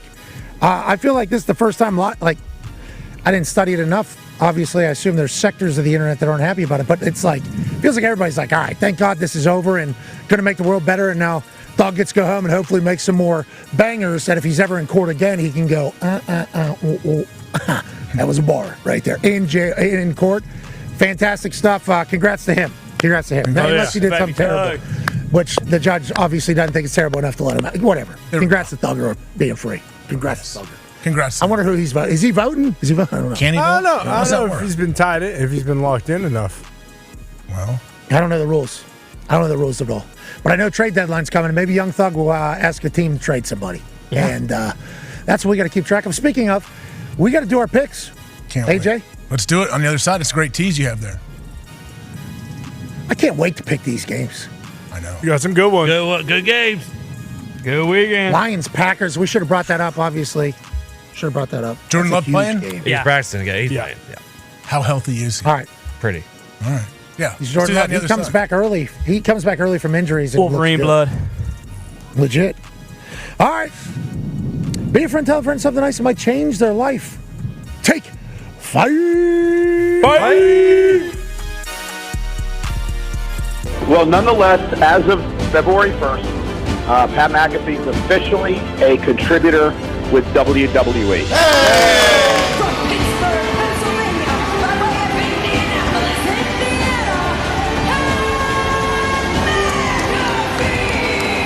Living his dream to be a part of WrestleMania. I want to see Pat McAfee tonight. I've been preparing for this my entire life. McAfee wins! McAfee wins! Pat McAfee has done it again! It's time to toast the boys and toast the brand. McAfee's wanted to drink beer with Stone Cold forever. Stunner! There was a point in my life, all I could think about doing was professional wrestling. McAfee closing in on another WrestleMania victory. First, we're going to have to get the okays, obviously. And we did from people high up. They were the only people that knew for a while. There was like 3 people that knew in the whole world that was going to potentially be a situation for a little bit. City of Stars, Boston Connors here. We will be there tonight. Everybody's supposed to know we're here. It's going to be tough. And if you're a man that's only known for wearing tank tops, you kind of got to cover it up.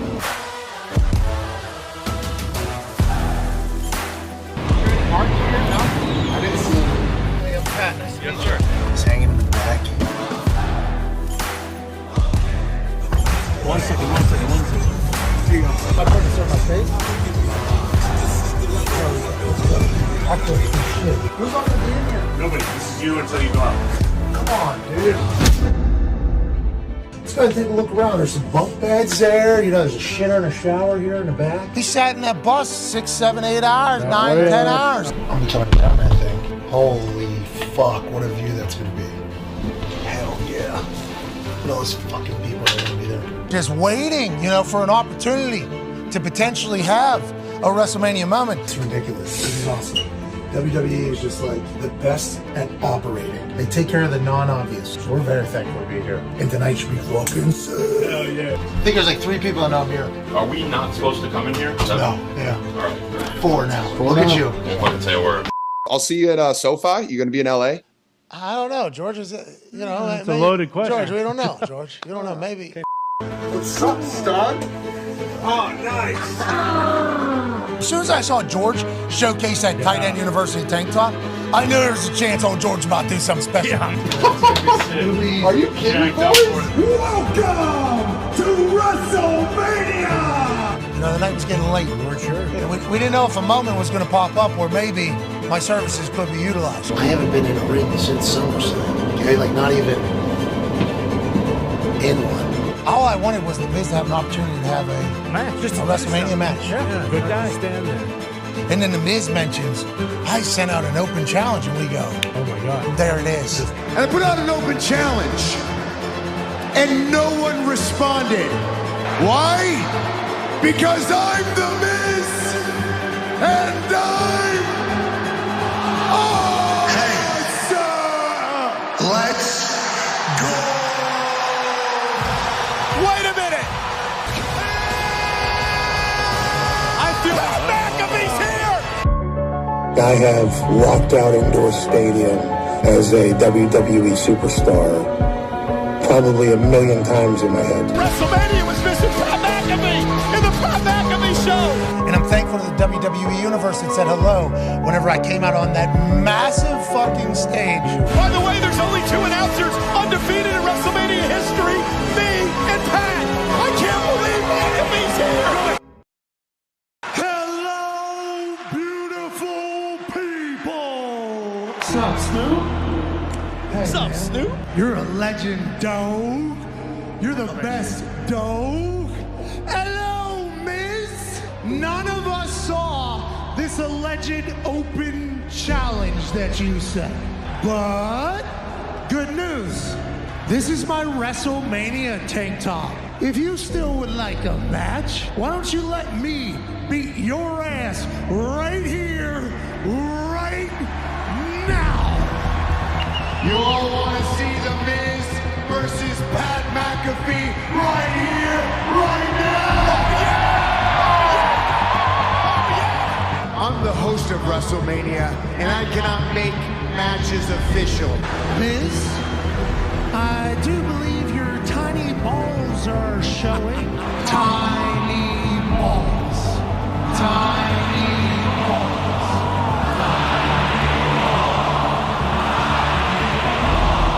Baby meat as well. There's 80,497 people here. Somebody has to be able to make a match official somewhere. I am the dog father and the host of WrestleMania, so I feel like I could make that match happen. Right now, we got a ref, we got you, Let's get cracking. I'm out. Let's go. I don't do it.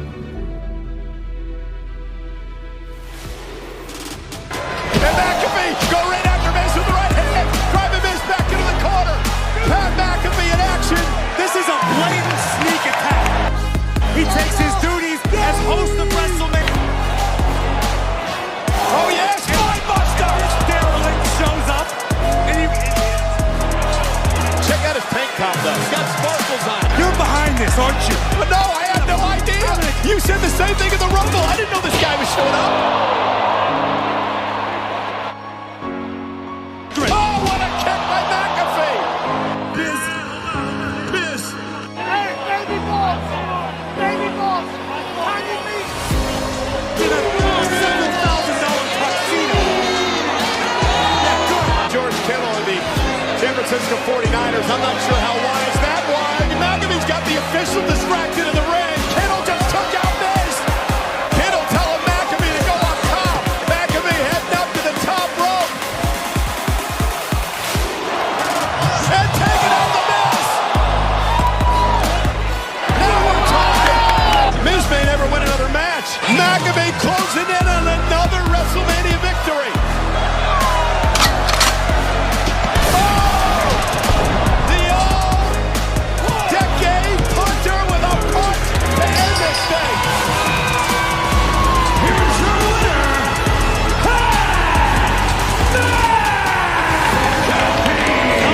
Pat McAfee. A surprise here tonight, and WrestleMania goes Hollywood.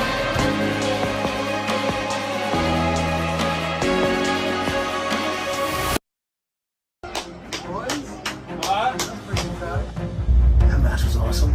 I had so much fun there. That was a good time. The punt was fucking hilarious. You got a tiny balls champ going.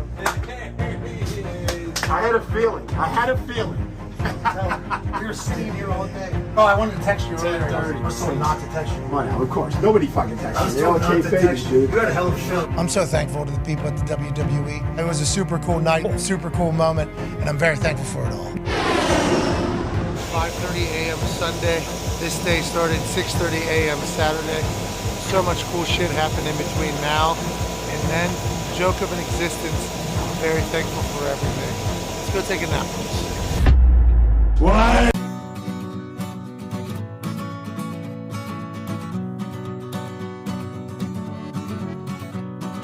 Welcome to Dublin, Ireland on this Feel Good Friday, August 23rd, 2024. We are live from J.R. Mahin's. Drinks are on Pat McAfee tonight, fella. Let's go! Hup, hup, hup, hup, hup, hup, hup.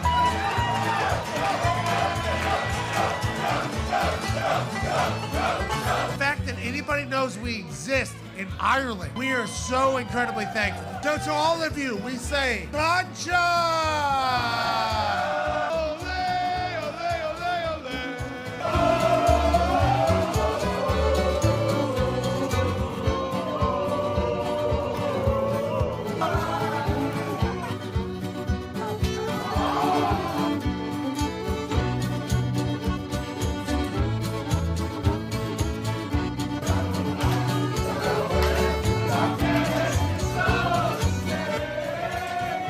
State. I just want Kirk to know I got 1,000 phone calls when we got in the playoffs. He didn't have anything to do with them not getting in the playoffs, and I didn't either.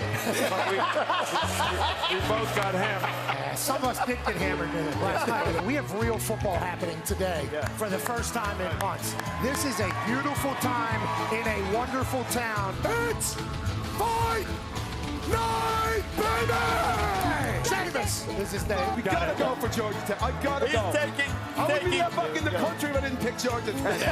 44 yards away to do it. He got it! He got it! And the Yellow Jackets did it! I'll tell you what, after last week, I have no idea what to expect. I will say, since Kirk Herbstreit is rolling around in a Bentley right now to a plane, Nick Saban will be the holder today for the field goal kicking contest. $80,000. Rob McElwainey's here, obviously absolute dog, owner of Wrexham, obviously his soccer team, and also It's Always Sunny in Philadelphia. I think you have 10 other investments. This guy might be a billionaire. I have no idea, but he is awesome and entertaining. Kyle, you're a junior here, correct? Yes, that's correct, Pat. Have you ever talked any trash about kickers before? Of course I have, Pat. Come on now. This was his sign that he brought today. This guy. Is there anything you'd like to say to him before your first hold on TV?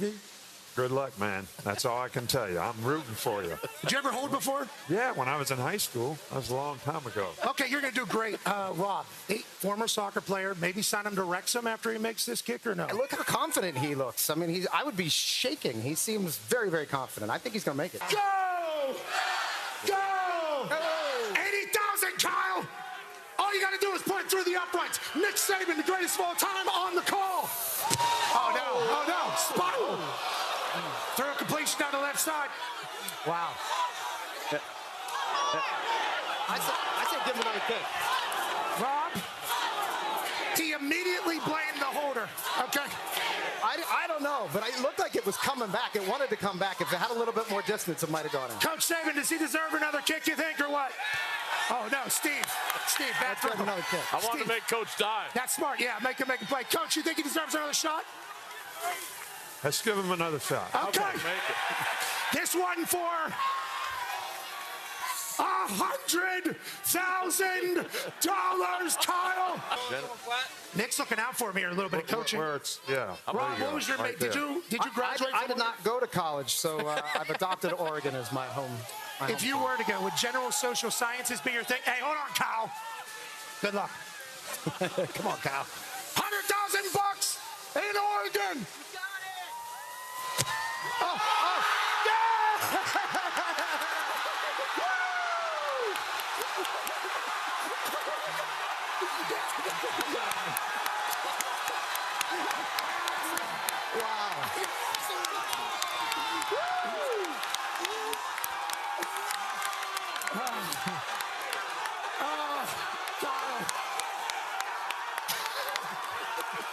what about hey, all right, Kyle, I feel like you hustled me a little bit. Yeah. Your second kick was so much better than your first.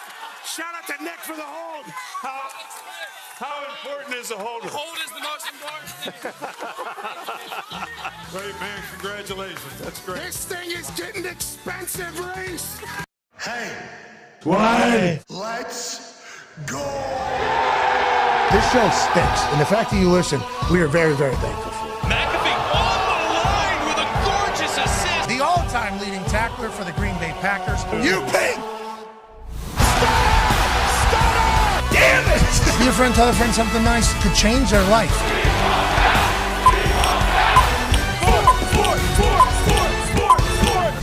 Welcome back, Hour 3 of the Pat McAfee Show. I'm AJ Hawk, sitting in for Pat at his desk today. He's in Happy Valley, the land of AQ Shipley, one of the greatest ever to play at Penn State. Football! Football! Yes, was amazing. Pat, how you doing? Any more flyovers during the break? No, but I did get a chance to talk to Lieutenant Grumble. Okay, he's a member of the VX9 crew with the Navy that is here. He did not fly these particular planes, but he's with these F-18s, but he's with the group. Lieutenant Grumble has been there for 10 years. Okay, he's 36 years old. Guess where he's from, boys? Where? A bird. Waterloo, Iowa. Oh, let's fucking go! Lieutenant Grumble! Is he like KFC? Yeah, Lieutenant Grumble is from Waterloo, Iowa. Just had a full conversation with him. They do have great KFCs there. I told him that piece of information immediately upon telling me he was from Waterloo, Iowa. I obviously thanked him for his service. Thank you so much. I appreciate that. Did you know? Immediately. Did you know about Waterloo? He did not. He took his glasses off. That's not great. And then he put the glasses back on and we continued the conversation because that's obviously what you do. He said these flyovers happen at these games. They are very much used as like training situations, like timing of getting places, routes, turning, like everything like that. So, there's some people that question them. I learned today. Still, I didn't know that's still happening. But there are some people that do. It's a big deal. And Lieutenant Grumble, I guess the call sign Grumble is because he's his words, not mine. I'm a little bit of a miserable mumbler around here or whatever. And I said, love it. I said, so you're a miserable guy from Waterloo, Iowa?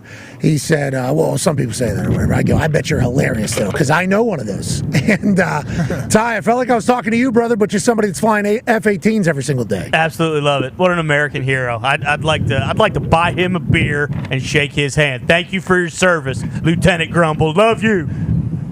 Lieutenant Grumble has left the grounds. I don't know where he's working. He's working. He's got a mission. Protecting our country. He said the reason why they're here is, I guess, one of the pilots, lady backseater front plane. She's Penn State alum, and also, so that's how who kind of got picked together. It's like a celebratory moment, obviously, as it should be, and trade deadline day. It's a great time being happy. Is that real grass, by the way? I've been staring at that. It's amazing. It looks so nice. He's standing on turf, but that's great. Yeah, pick it out. Pick it out. I've told you guys, Penn State somehow figured out, like in the northern climate, to have great grass. Look. That's real grass. That's grass, man. Yeah. That's real grass. That's real grass. That's beautiful. You smoke that. Eat it. It's really windy. It's really windy. That would be grass, I think, that Ray Lewis would eat. I know. Do the whole thing, you know what I mean? The whole song and dance. That was so cool. I was there. Fire flames going up in the sky. Ray Lewis coming up.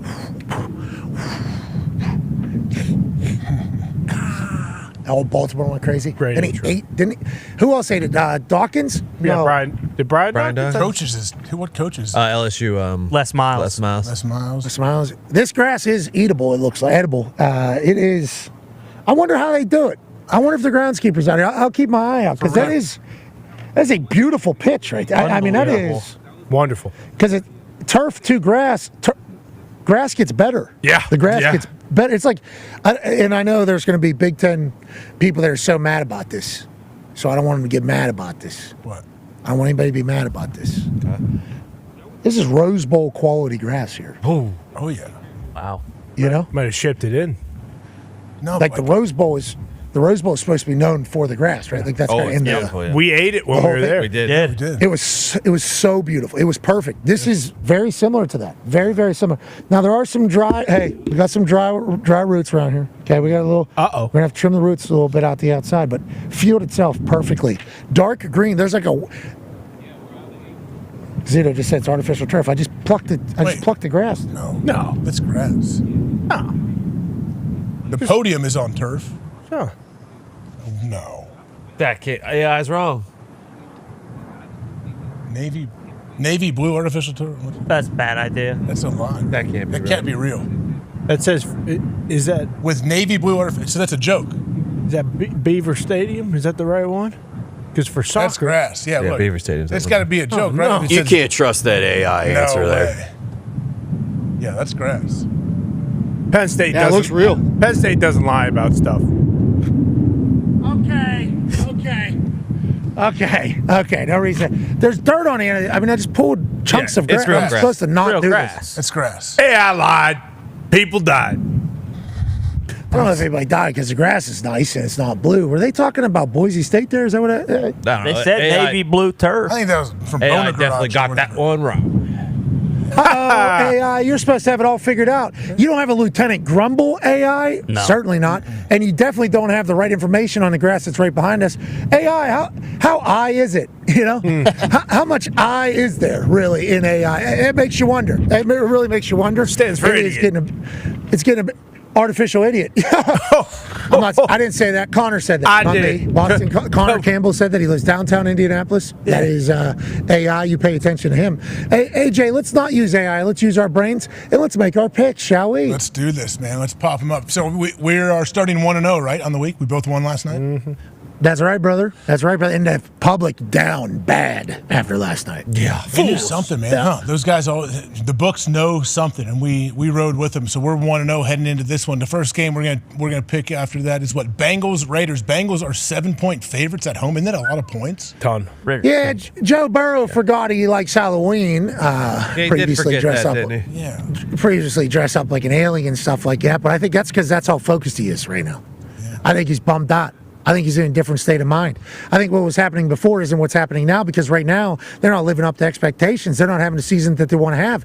He obviously has the incredible hair, and I thought Whitworth looked amazing last night dressed as him with his little see-through tank top and his hair and everything like that. I thought he looked fantastic. I think Whit should think about looking like that on a daily basis, but I like this Bengals team. I have no idea what the Raiders are, and I think the Raiders like it that way. Obviously, underdogs, we're fighting all of that stuff. I like the Bengals. Give me Cincinnati at home in the jungle, favored by a tutty.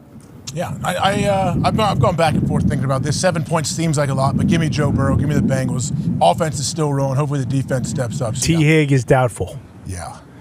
Jamar Chase is playing though. Yeah, I know. Just giving you guys the information you need. Trey Hendrickson is playing. I need Trey playing as well on defense. Who? Trey Hendrickson on defense, DN. He's playing. I know he's not out. I'm just saying he wasn't questionable. I heard he's wearing gloves. Oh, he might get 9 sacks now. Look out. When he actually realized, hey, my little fingies aren't going to hurt every single play as much.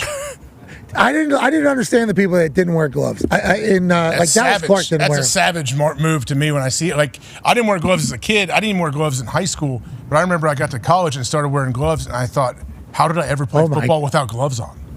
Oh my God, these things, they're like Toradol, but for hands. Yeah. Like they make everything better. And it's like Dallas Clark was old school. Mm-hmm. He just would tape up individual knuckles and go out there and make massive plays.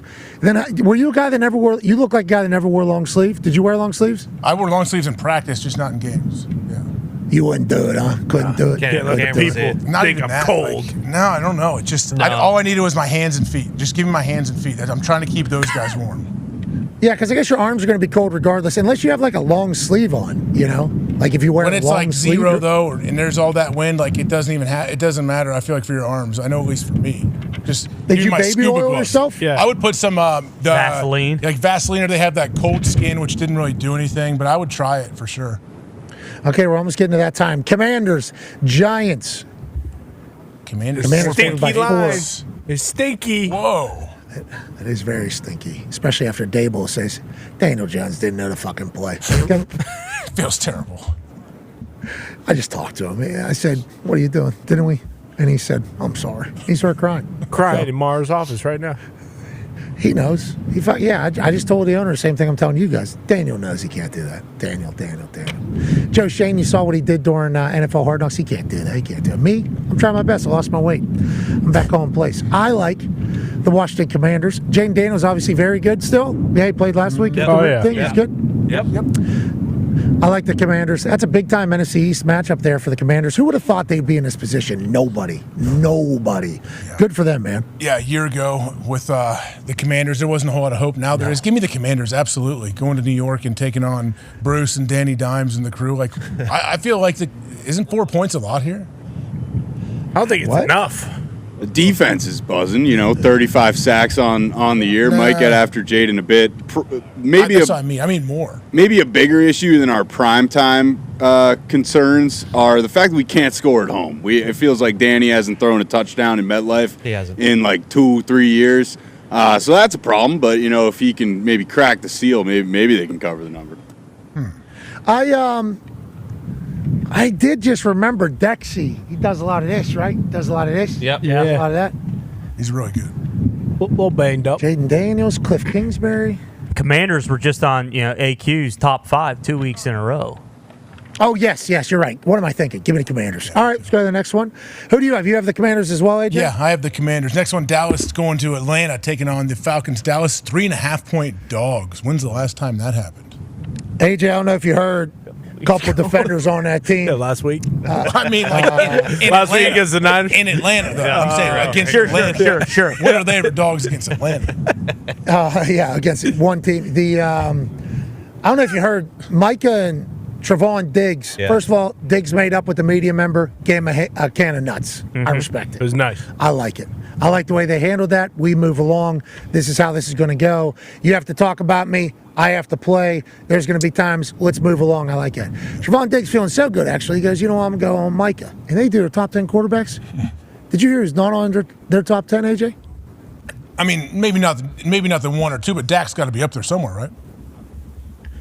No, yeah, he wasn't even on it. Now, I think that's because they didn't want to judge their own quarterback. I think we're they biased, right? We're biased. So we're going to leave him off aside this. from Dak. Dak is obviously number one. He's our guy. It's the other 10. This was a big deal. People were making a big deal out of this on the internet and on television because it's the Dallas Cowboys. It does make you wonder, what the hell's going on down there? What's funny is I don't think either of those two are playing this weekend either. Yeah, exactly. So then you keep going, like, what the hell's going on down there? What is it? And everybody's learning of like the tours and shit, and it's not a big deal until it's a big deal. It's like, are we at the point where everything's a big deal now? I don't know. Is it the Dallas Cowboys? I don't know. But McCarthy's on his last year.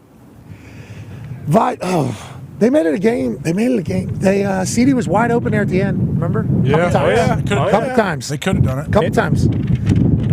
They could have beat the Niners, who we love.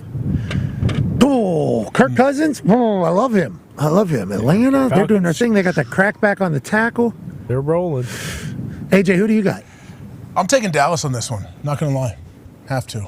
Don't have to, but I was Chuck Pagano. I was waffling back and forth over the last 10 seconds, I would say, and Dallas just popped out. Dak did say this is a must-win game for the Cowboys, so I don't know if that factors in. Yeah, but did Tone Micah and Trevon Diggs out? I believe that. So Jerry just came out a couple hours ago and said Diggs has a tear in his calf and hasn't practiced yet this week and doesn't know if he's going to play this weekend. And I'm pretty sure Micah is still out from that ankle. Okay, so I'll take the Falcons then. Let's go to the Broncos. Ravens, 9-point favorites at home. The Broncos have been playing good. Yeah. The Broncos have been playing good. Deontay Johnson obviously going to be on the field. I think they've already seen him out of practice. That's a big-time trade they've made on the offensive side. How's the defensive side look? Can they turn it on with a lot of new coaches over there calling plays? AJ, who do you like? How do you like it? 9 points being a lot. I'm going to take the Broncos. I think they find a way to keep it close. So, yeah, Broncos. That feels obvious. What's the public money on that one? It feels too obvious. The Broncos and Ravens is 57% Broncos. What? I'll take the Ravens. Patriots, Titans. What's that? I mean, Baltimore off a loss, too. I mean, that's nuts. That's just a wild percentage for the public to be on. Well, I think 9's a lot, especially if you look at just what the Broncos have done. They've won how many? Broncos defense. Their defense is very good. They score on defense at times. Yeah, the public is very fickle, my friend. They saw them lose to the Browns, and they saw the Broncos win, so they think one team's good, one team's bad. And this is in Baltimore. Broncos been winning. Yes, correct. Broncos You're right, been winning. Yes. But it's not Elf. They're not in front of the Elf, to your point about what happened last week. Connor, is that what you're saying? Yeah, I just think that might be a slight overreaction. And Baltimore might beat them by 20. Well, Lamar didn't practice till today, too. Maybe they thought, hey, maybe Lamar's out. But he's I'll take Lamar Jackson and the Ravens. Yeah, okay. I'll take him as 9-point favorites. Patriots, Titans. I'll tell you what. This game is going to be a good one. The Patriots must watch. The Patriots are dogs to the Titans? Yes, we are exactly where we want to be. Is that the Rizzler over there? I mean, look, Drake May, he's been in concussion protocol, but it looks like he's going to go. Okay. But I could play fucking quarterback and beat the Titans, all right? I don't give a shit about who's over there in Tennessee. It's about us. It's about New England, baby.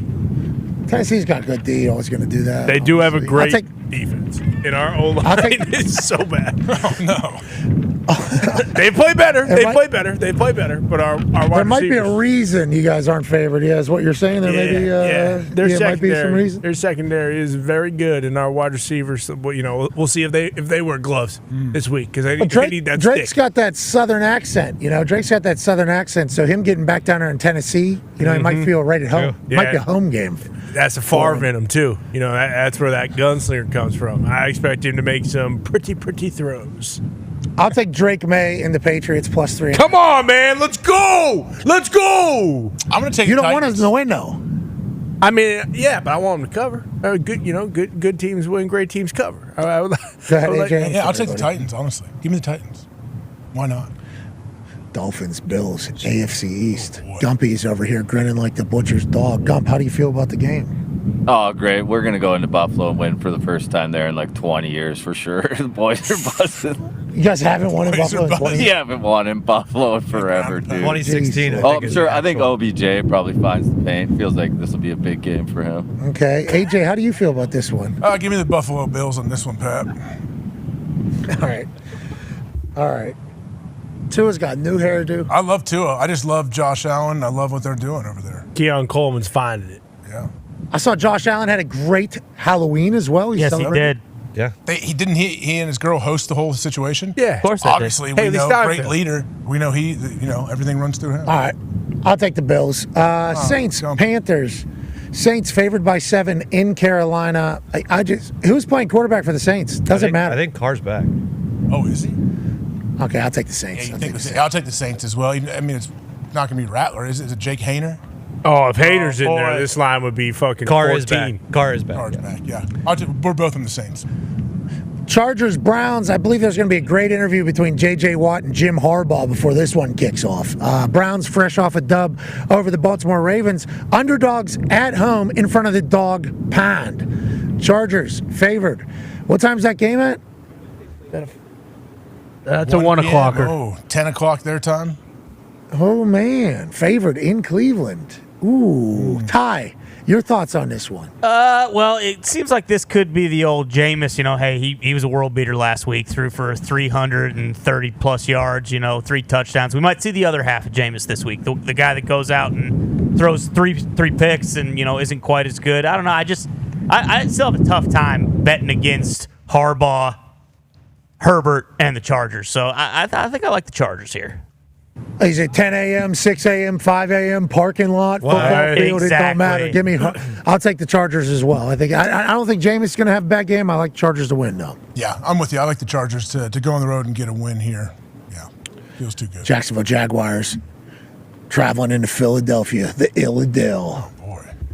Eagles and Big Dom on a headset. I heard that from Chris Long. Big Dom has a headset on the sideline now. What? Who's he talking to? Everybody. Wow. Thank you, Connor, and I agree. He relays the play to the quarterback. Oh, cool. And for that reason, I'm taking the Eagles forever. Go ahead, Connor. He also does the Jumbotron, I believe. Hey, run that right now. A.J. Brown hype video. He's about to score a touchdown. Boom. What if he does have a direct connection to the stadium ops at all times?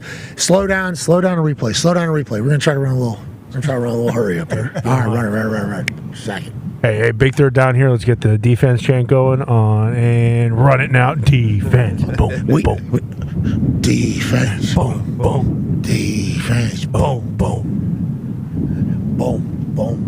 Boom, boom, boom, boom, boom. I mean, I'd say with that. All right, 2 booms. We get it. Yeah, 2 booms. Okay. 5 booms. Okay. Yep. How are they doing? They still good? I think they're good. Big Costco, little Costco. Yeah, they're great. Oh, they're always. I think they're doing How's great. Jimmy Fallon doing? Is the question. Yeah, that is a better question. He's actually got a new Christmas album coming out, so I think he's doing great. Is he singing? Yes. Oh, yeah, because he's a great Is he He's a great heel? musician. I believe Santa Claus isn't coming to town. That'd be awesome.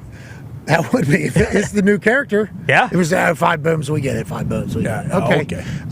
I like the Eagles. Yeah, me too. Give me the Eagles at home. Not to mention, super fan Bradley Cooper might be in the building. So, I mean, the Eagles are going to blow him out. Oh, my God. I didn't even think about the Bradley Cooper effect. Yeah. Yeah, the Eagles are going to win the Super Bowl. Yeah. Tell me something, girl.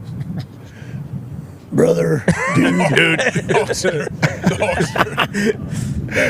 All right. Bears, Cardinals. Cardinals favored by 1.5 out in the desert. Devastating end to a game for the Chicago Bears. I couldn't even fathom what this week of practice was like for number 29 and for that entire team. ZD Baby, what are the vibes coming out of the Chicago Bears building? Vibes are everything's staying in-house. They basically said we'll not talk to the media about what's going on with 29. A lot of injuries, but I think we win this game. They said they're staying in-house with what's going on with 29? Yeah, basically they said they will not say what they're going to do to him, his punishment, blah, blah, blah. Eberflus was talking about. Going to drown him in Lake Michigan. Uh-oh. Yeah. Chase. I don't think That's I mean, what they're can't really saying. do anything. Yeah, you can't say that to the media. Yeah, right. We would tell you what we're doing, but obviously 2024 we'd get arrested. Illegal. It's illegal. He might die. So, but he ain't traveling. I think he is wouldn't be playing, bet. though. Oh, okay. Okay. I could be he's wrong, going to be a though. tougher guy. If he makes it to the game, he's going to be tougher for it. Exactly. Okay. And I wouldn't be putting any prop bets on any defensive touchdowns. Could you imagine? Oh no. I almost want to take the Bears because it had to be so miserable this week. Like it had to be excruciating over there because it's hard to win in the NFL. It's hard to win. Yep. So to just give one up like that, it is miserable, I bet, over there. But the Cardinals, they started figuring it out with Marvin Harrison Jr. He had, 11 receptions last weekend? Is that right? Correction, he is benched. I apologize. No. Really? Okay. Yeah, we assumed. Yep. And Cardinals might have found that fire in their gut. They took the bus. I'll Yeah. take the Cardinals. Yeah, I'll take the Cardinals. I'll take the Cardinals as well. I like what Kyler and Marv and the crew are doing. Here's the big one, AJ. Lions, Packers, NFC North decider. Who is the creme de la creme? Who is the kings of the North? Who is the top dog? Is it MC/DC who dressed up like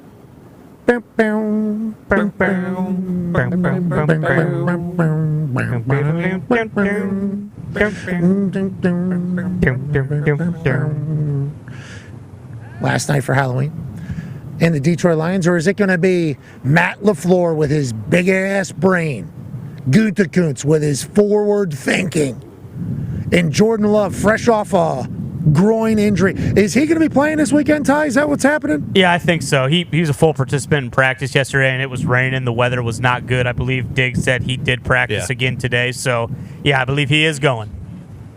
All right, so I like the Detroit Lions. I loved what Xavier McKinney said, though. I loved what he said. If we have that clip, can we please run that? Ooh, we got to find it. Never mind. It was Xavier McKinney basically said, feels like Detroit Lions like to embarrass people. You know, none of us want that to happen. He chit-chatted about the mindset going in this game. Both teams know that this is a massive one. You know, this is a huge one. And it's the first time, long time, both these teams probably have Super Bowl dreams, aspirations, and realities, potentially. So I love it. It's good for the sport, but I would take the Lions traveling into Lambeau. I'm sorry, Ty. No, I'm very sorry, Ty. I get it. Lions are very good. I do think this is going to be a high-scoring game, and I think it's going to be very close. I don't know if the Packers are going to win necessarily, but I do believe they are going to cover. But I can see, I can definitely make sense why you would go with the Lions as well. It's going to be a close one, AJ. It's going to be a close one. I think it's going to be a real battle. This is fun. This is why you lift all that. So the forecast. Yep, I was just the about to bring that forecast up. is saying rain for the entire game, and this is the Lions' first game outdoors. Not so good just for a little God. tidbit there. I'll take the Packers. I'll take the Packers. Give me the Packers. Obviously, no JMO next either. to the heater. We don't I know will if it's take gonna the rain. Packers. That is not good. It says take the 100% rain on Sunday It in does, Green yeah. Bay at 4 o'clock. Unless DiNardo says it, I don't believe it. But give me the Packers at home. Why not? Amen, It's gonna be AJ. beautiful. I'll take Hey, the Packers as well. We flipped the clocks back Saturday, I believe, too. Yes, so we did. it's going to be dark early in this one. That's going to be a beautiful setting in Lambeau Field. Yes, it Ty, is. you okay? No, that's not good when you got Not to do good for any of us. It's going to fuck up her schedule like you would not believe. Pat, if your daughter's been waking up at 6:30, guess what time she's waking up Sunday? That'd be 5:30. Mackenzie knows. Mackenzie knows. We'll have a nice talk the night before. Say, hey, congratulations. You get an extra hour down there. She was all jacked up last night, man. Halloween's the best, dude. Halloween is great for them. It was cool, man. Did you guys, obviously, Tone, I saw you. We were out you guys and went out about. trick-or-treating? Yeah, we were out and about. We did it. We were out till 8. We did it. Nice. Yeah. We were at Sam's mom's house. It was, that neighborhood was packed. It looked like back in the day. Yeah. We're talking like front yard, people had drinks out, music playing, houses very decorated, That's sweet. packed. They had a competition for who had the best decorated house, I think. Everything like that. I mean, it was awesome. It felt alive. It really did. It was It was really cool. It was really cool last night to see her all dressed up. How about you, Ty? Did you guys get the newborns tough, I guess? No, we took her out in the stroller and she just slept while my other daughter went house to house. But yeah, same deal. People in their driveways with like fires, drinking and everything. Bunch of kids out, and we got lucky. The weather was awesome. Last year on Halloween, it was so fucking cold. It was like one house, two house. All right, let's get the hell out of here. Let's go home. But no, it was a lot of fun. And I hate Halloween. I'm not a Halloween guy, but when you have kids, like. It's the best. I love Halloween. Yeah, me too. Jeez, you hear that? Me too. He's a burrow. I'm not a big Halloween guy myself either, to be fair. Two Hulksters. Well, no, I mean, I love like dressing up like for the show and doing it like for the show, but like I've never really been like hey, there's a Halloween party tonight. I got to go to Spirit Halloween and spend 2 fucking hours there and get some shitty costume. 2 hours? What do you think? That's not Halloween. Halloween's 4 minutes in the store, first thing you see. Not Amazon, when you put it off and you go and everything is picked over like you wouldn't believe, and it's like, oh, do I want to be a horny cop whose dick's got to hang out of it? I mean, the options that I've had for the last several years haven't been great. Brother, buy in. How was it in Ohio?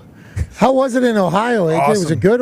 It was beautiful. Yeah, it was like we had like Halloween weather. I don't know what it was like. It was like 20-mile-an-hour wind, swirling. It was dark. Like, I wouldn't. It would have been if it was a little bit colder. It would have been fine with me. But yeah, my kids were sweating bullets because they were, sprinting into house to house. So we had rain. We had rain in the day. It was supposed to rain at night during the trick-or-treating hours. It stopped completely for the hours. So it was a little bit of a damper on the ground. The leaves had turned. The weather was like 60, 65. It felt like a movie scene for trick-or-treat. I know where I was walking. I'm telling my kids multiple times, look at this. Like, we don't normally get this. This is awesome. This is good stuff. It was in watching, my mom and dad see Mackenzie all dressed up was cool. That was like a cool moment. Her understanding what's going on too, kinda. Not like fully, but her taking candy and putting it into a bag. It's awesome, man. It's awesome. It's so happy Halloween. What was your favorite candy? Buddy. Happy Halloween. She wasn't able to eat any of his candies. We're not doing that whole thing yet. She had a full apple though. There was a picture posted by my wife of me and Mackenzie eating an apple together. She that was her first full apple that she was just handling and eat. That was like 25-30 minutes of time. She loved it. It was. I had to crack it open for her though. I had to crack open so she could get in. Yeah. She couldn't break through. Didn't fully comprehend the breaking through. But then as I'm holding her, she's holding that apple and she like shoves it into my mouth and then like she bites it and then it was like this is so. I felt like on top of the world. It was like. She really likes me, I think. She really loves me. Like this is every time she like lights up, runs to me, it's every time I see her, but it is so cool. Happy Halloween, everybody. Even you, Ty. Happy Halloween. You, Gumpy. Happy Halloween, everybody. All right, let's pick these games, shall we? We have Rams Seahawks. That's our next one. Rams Seahawks. The Rams are 1-point favorites on the road in Seattle, Pat. They're going to say, whose house up there? And in Seattle, and I think there's going to be a portion of the fans that are going to say, Rams house. I don't know what's going on with Seattle. I didn't like that about Buffalo Bills. Now, the Bills Mafia, obviously, is a very passionate group, and they got fans everywhere, and I assume the Rams on the West Coast are the same thing. So is Seattle still the same home place? And this is me legitimately asking. This is not me saying this. It's like, does that matter anymore as much? Give me the Rams with all their weapons. Now, Puka Nacua had a knee at practice, but they're saying he's okay, right? Yeah, they said he banged it off the ground, but nothing serious. He's questionable for Sunday, so we don't know if he's going. Yeah, they don't. He banged it. It's not like anything structural. Might be doing the same thing as last week, where hey, we don't know if Puka's playing. You never know. He might probably play half the snaps. Boom, first drive, 8 catches, 100 yards. Yeah, limited reps. Mm-hmm. A small package, not him, but offensively. Yep. Give me the Rams. I got the Rams as well. I feel you have them too, right, Pat? Boom. Yep, boom. Rams. And then this one's obvious. We know. We know. I mean, this is a tough one.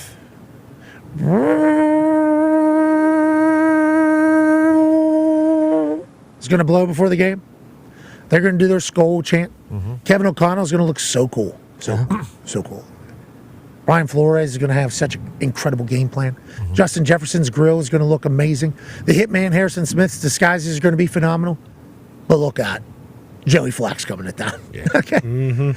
Colts plus 5.5. I have never seen a layup like this. It's almost like they brought the hoop down to 4 feet. That's the layup. Not even at 10 feet. Don't even have to jump up. This is an easy one. With all the adversity and drama and storylines this week, this Colts team had to hear from a lot of media people about why are they trying to win this year? What do they think they are? What's the point? This team thinks they're good. There's a lot of that by a lot of people who are trying to say that a decision shouldn't be made to try to win games right now with this particular team, with the amount of money that this team has been paid, with the amount of years that some of these players at pillar positions have played, with the opportunity in front of us in the AFC South. There's been a lot of talk about how cropped this team is and how they just need to, hey, this is just building, 3-4 years you build. It's like, what have you seen the team? Team's good. Joey Flack's ready.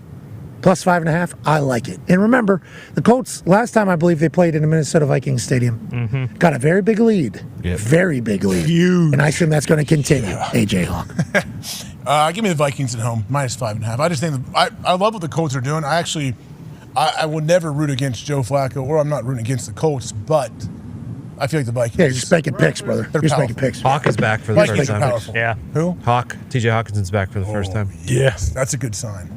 Good sign for the Vikes. Aaron Jones has also been phenomenal all year. He's awesome. He's awesome. Colts can stop the run, though. Colts can stop the run. Colts best team against the spread in the NFL. Thank you, Gumpy. Everybody thinks we're bad. We're not. Just like the books, that's why we're undefeated against spread. Ain't that right? Just lost one. Okay, yeah, that's why we're almost undefeated against the spread. Hey, you know what is undefeated? What's that? What? Sit at home going, wow, I wish I had. Insert anything. Yep. Insert anything.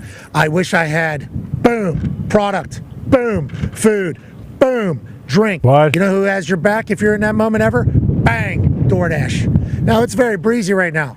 Okay, I might DoorDash an umbrella to block that thing a little bit. Sure. It's going to have to be an extra durable one, so maybe I'll DoorDash Target on DoorDash and make that thing to get delivered in 20 minutes. It is phenomenal what this app is and has become over the years, and we're incredibly grateful for it. You can get Pizza Hut on there, too. Oh, you can get Pizza Hut on DoorDash. You can get anything on DoorDash legitimately. Shout out to DoorDash being your tag team partner for anything you need, AJ Hawk. Changed the world. I've been saying that since day one, man. DoorDash changed my life, no question about it. Another company that we love, and I just got this information for the first time in a long time. SeatGeek, obviously, sponsor of the ticker down there, our first partner after I retired. Love everything they do. SeatGeek is phenomenal. They're the greatest ticket buying platform on planet Earth and the moon. Any ticket you need to anything, SeatGeek has your back. And they also have like a scale on whether or not it's a good ticket at a good price or not. They're looking out for you. Don't need to sell the ticket. They're saying if it's a red dot, low score, you can go find this ticket somewhere else, a better ticket somewhere else at a better price. If it's a green dot, that means, hey, good ticket, good price. Well, our AI scanned it. You're in a good spot. You're going to want to pull it. Never get catfish. Shout out to SeatGeek for being so fantastic. I think there's a new, hey, Bruce, what's the new PAT 2024, I think? Yes, PAT 2024 for $30 off. Any purchase. Restrictions You're apply. alive, but I think it's, the restrictions are if it costs less than $30, but you're alive, but are you living? Go live and experience something live with our friends at SeatGeek. PAT 2024 promo code for $30 off. They got tickets, everything. Speaking of tickets, the average price per ticket, this was as of yesterday, so it might have gone up, for this particular game here, $366. The hottest Penn State home game SeatGeek has ever seen, topping a 2018 visit from Ohio State and a 2021 visit from Auburn.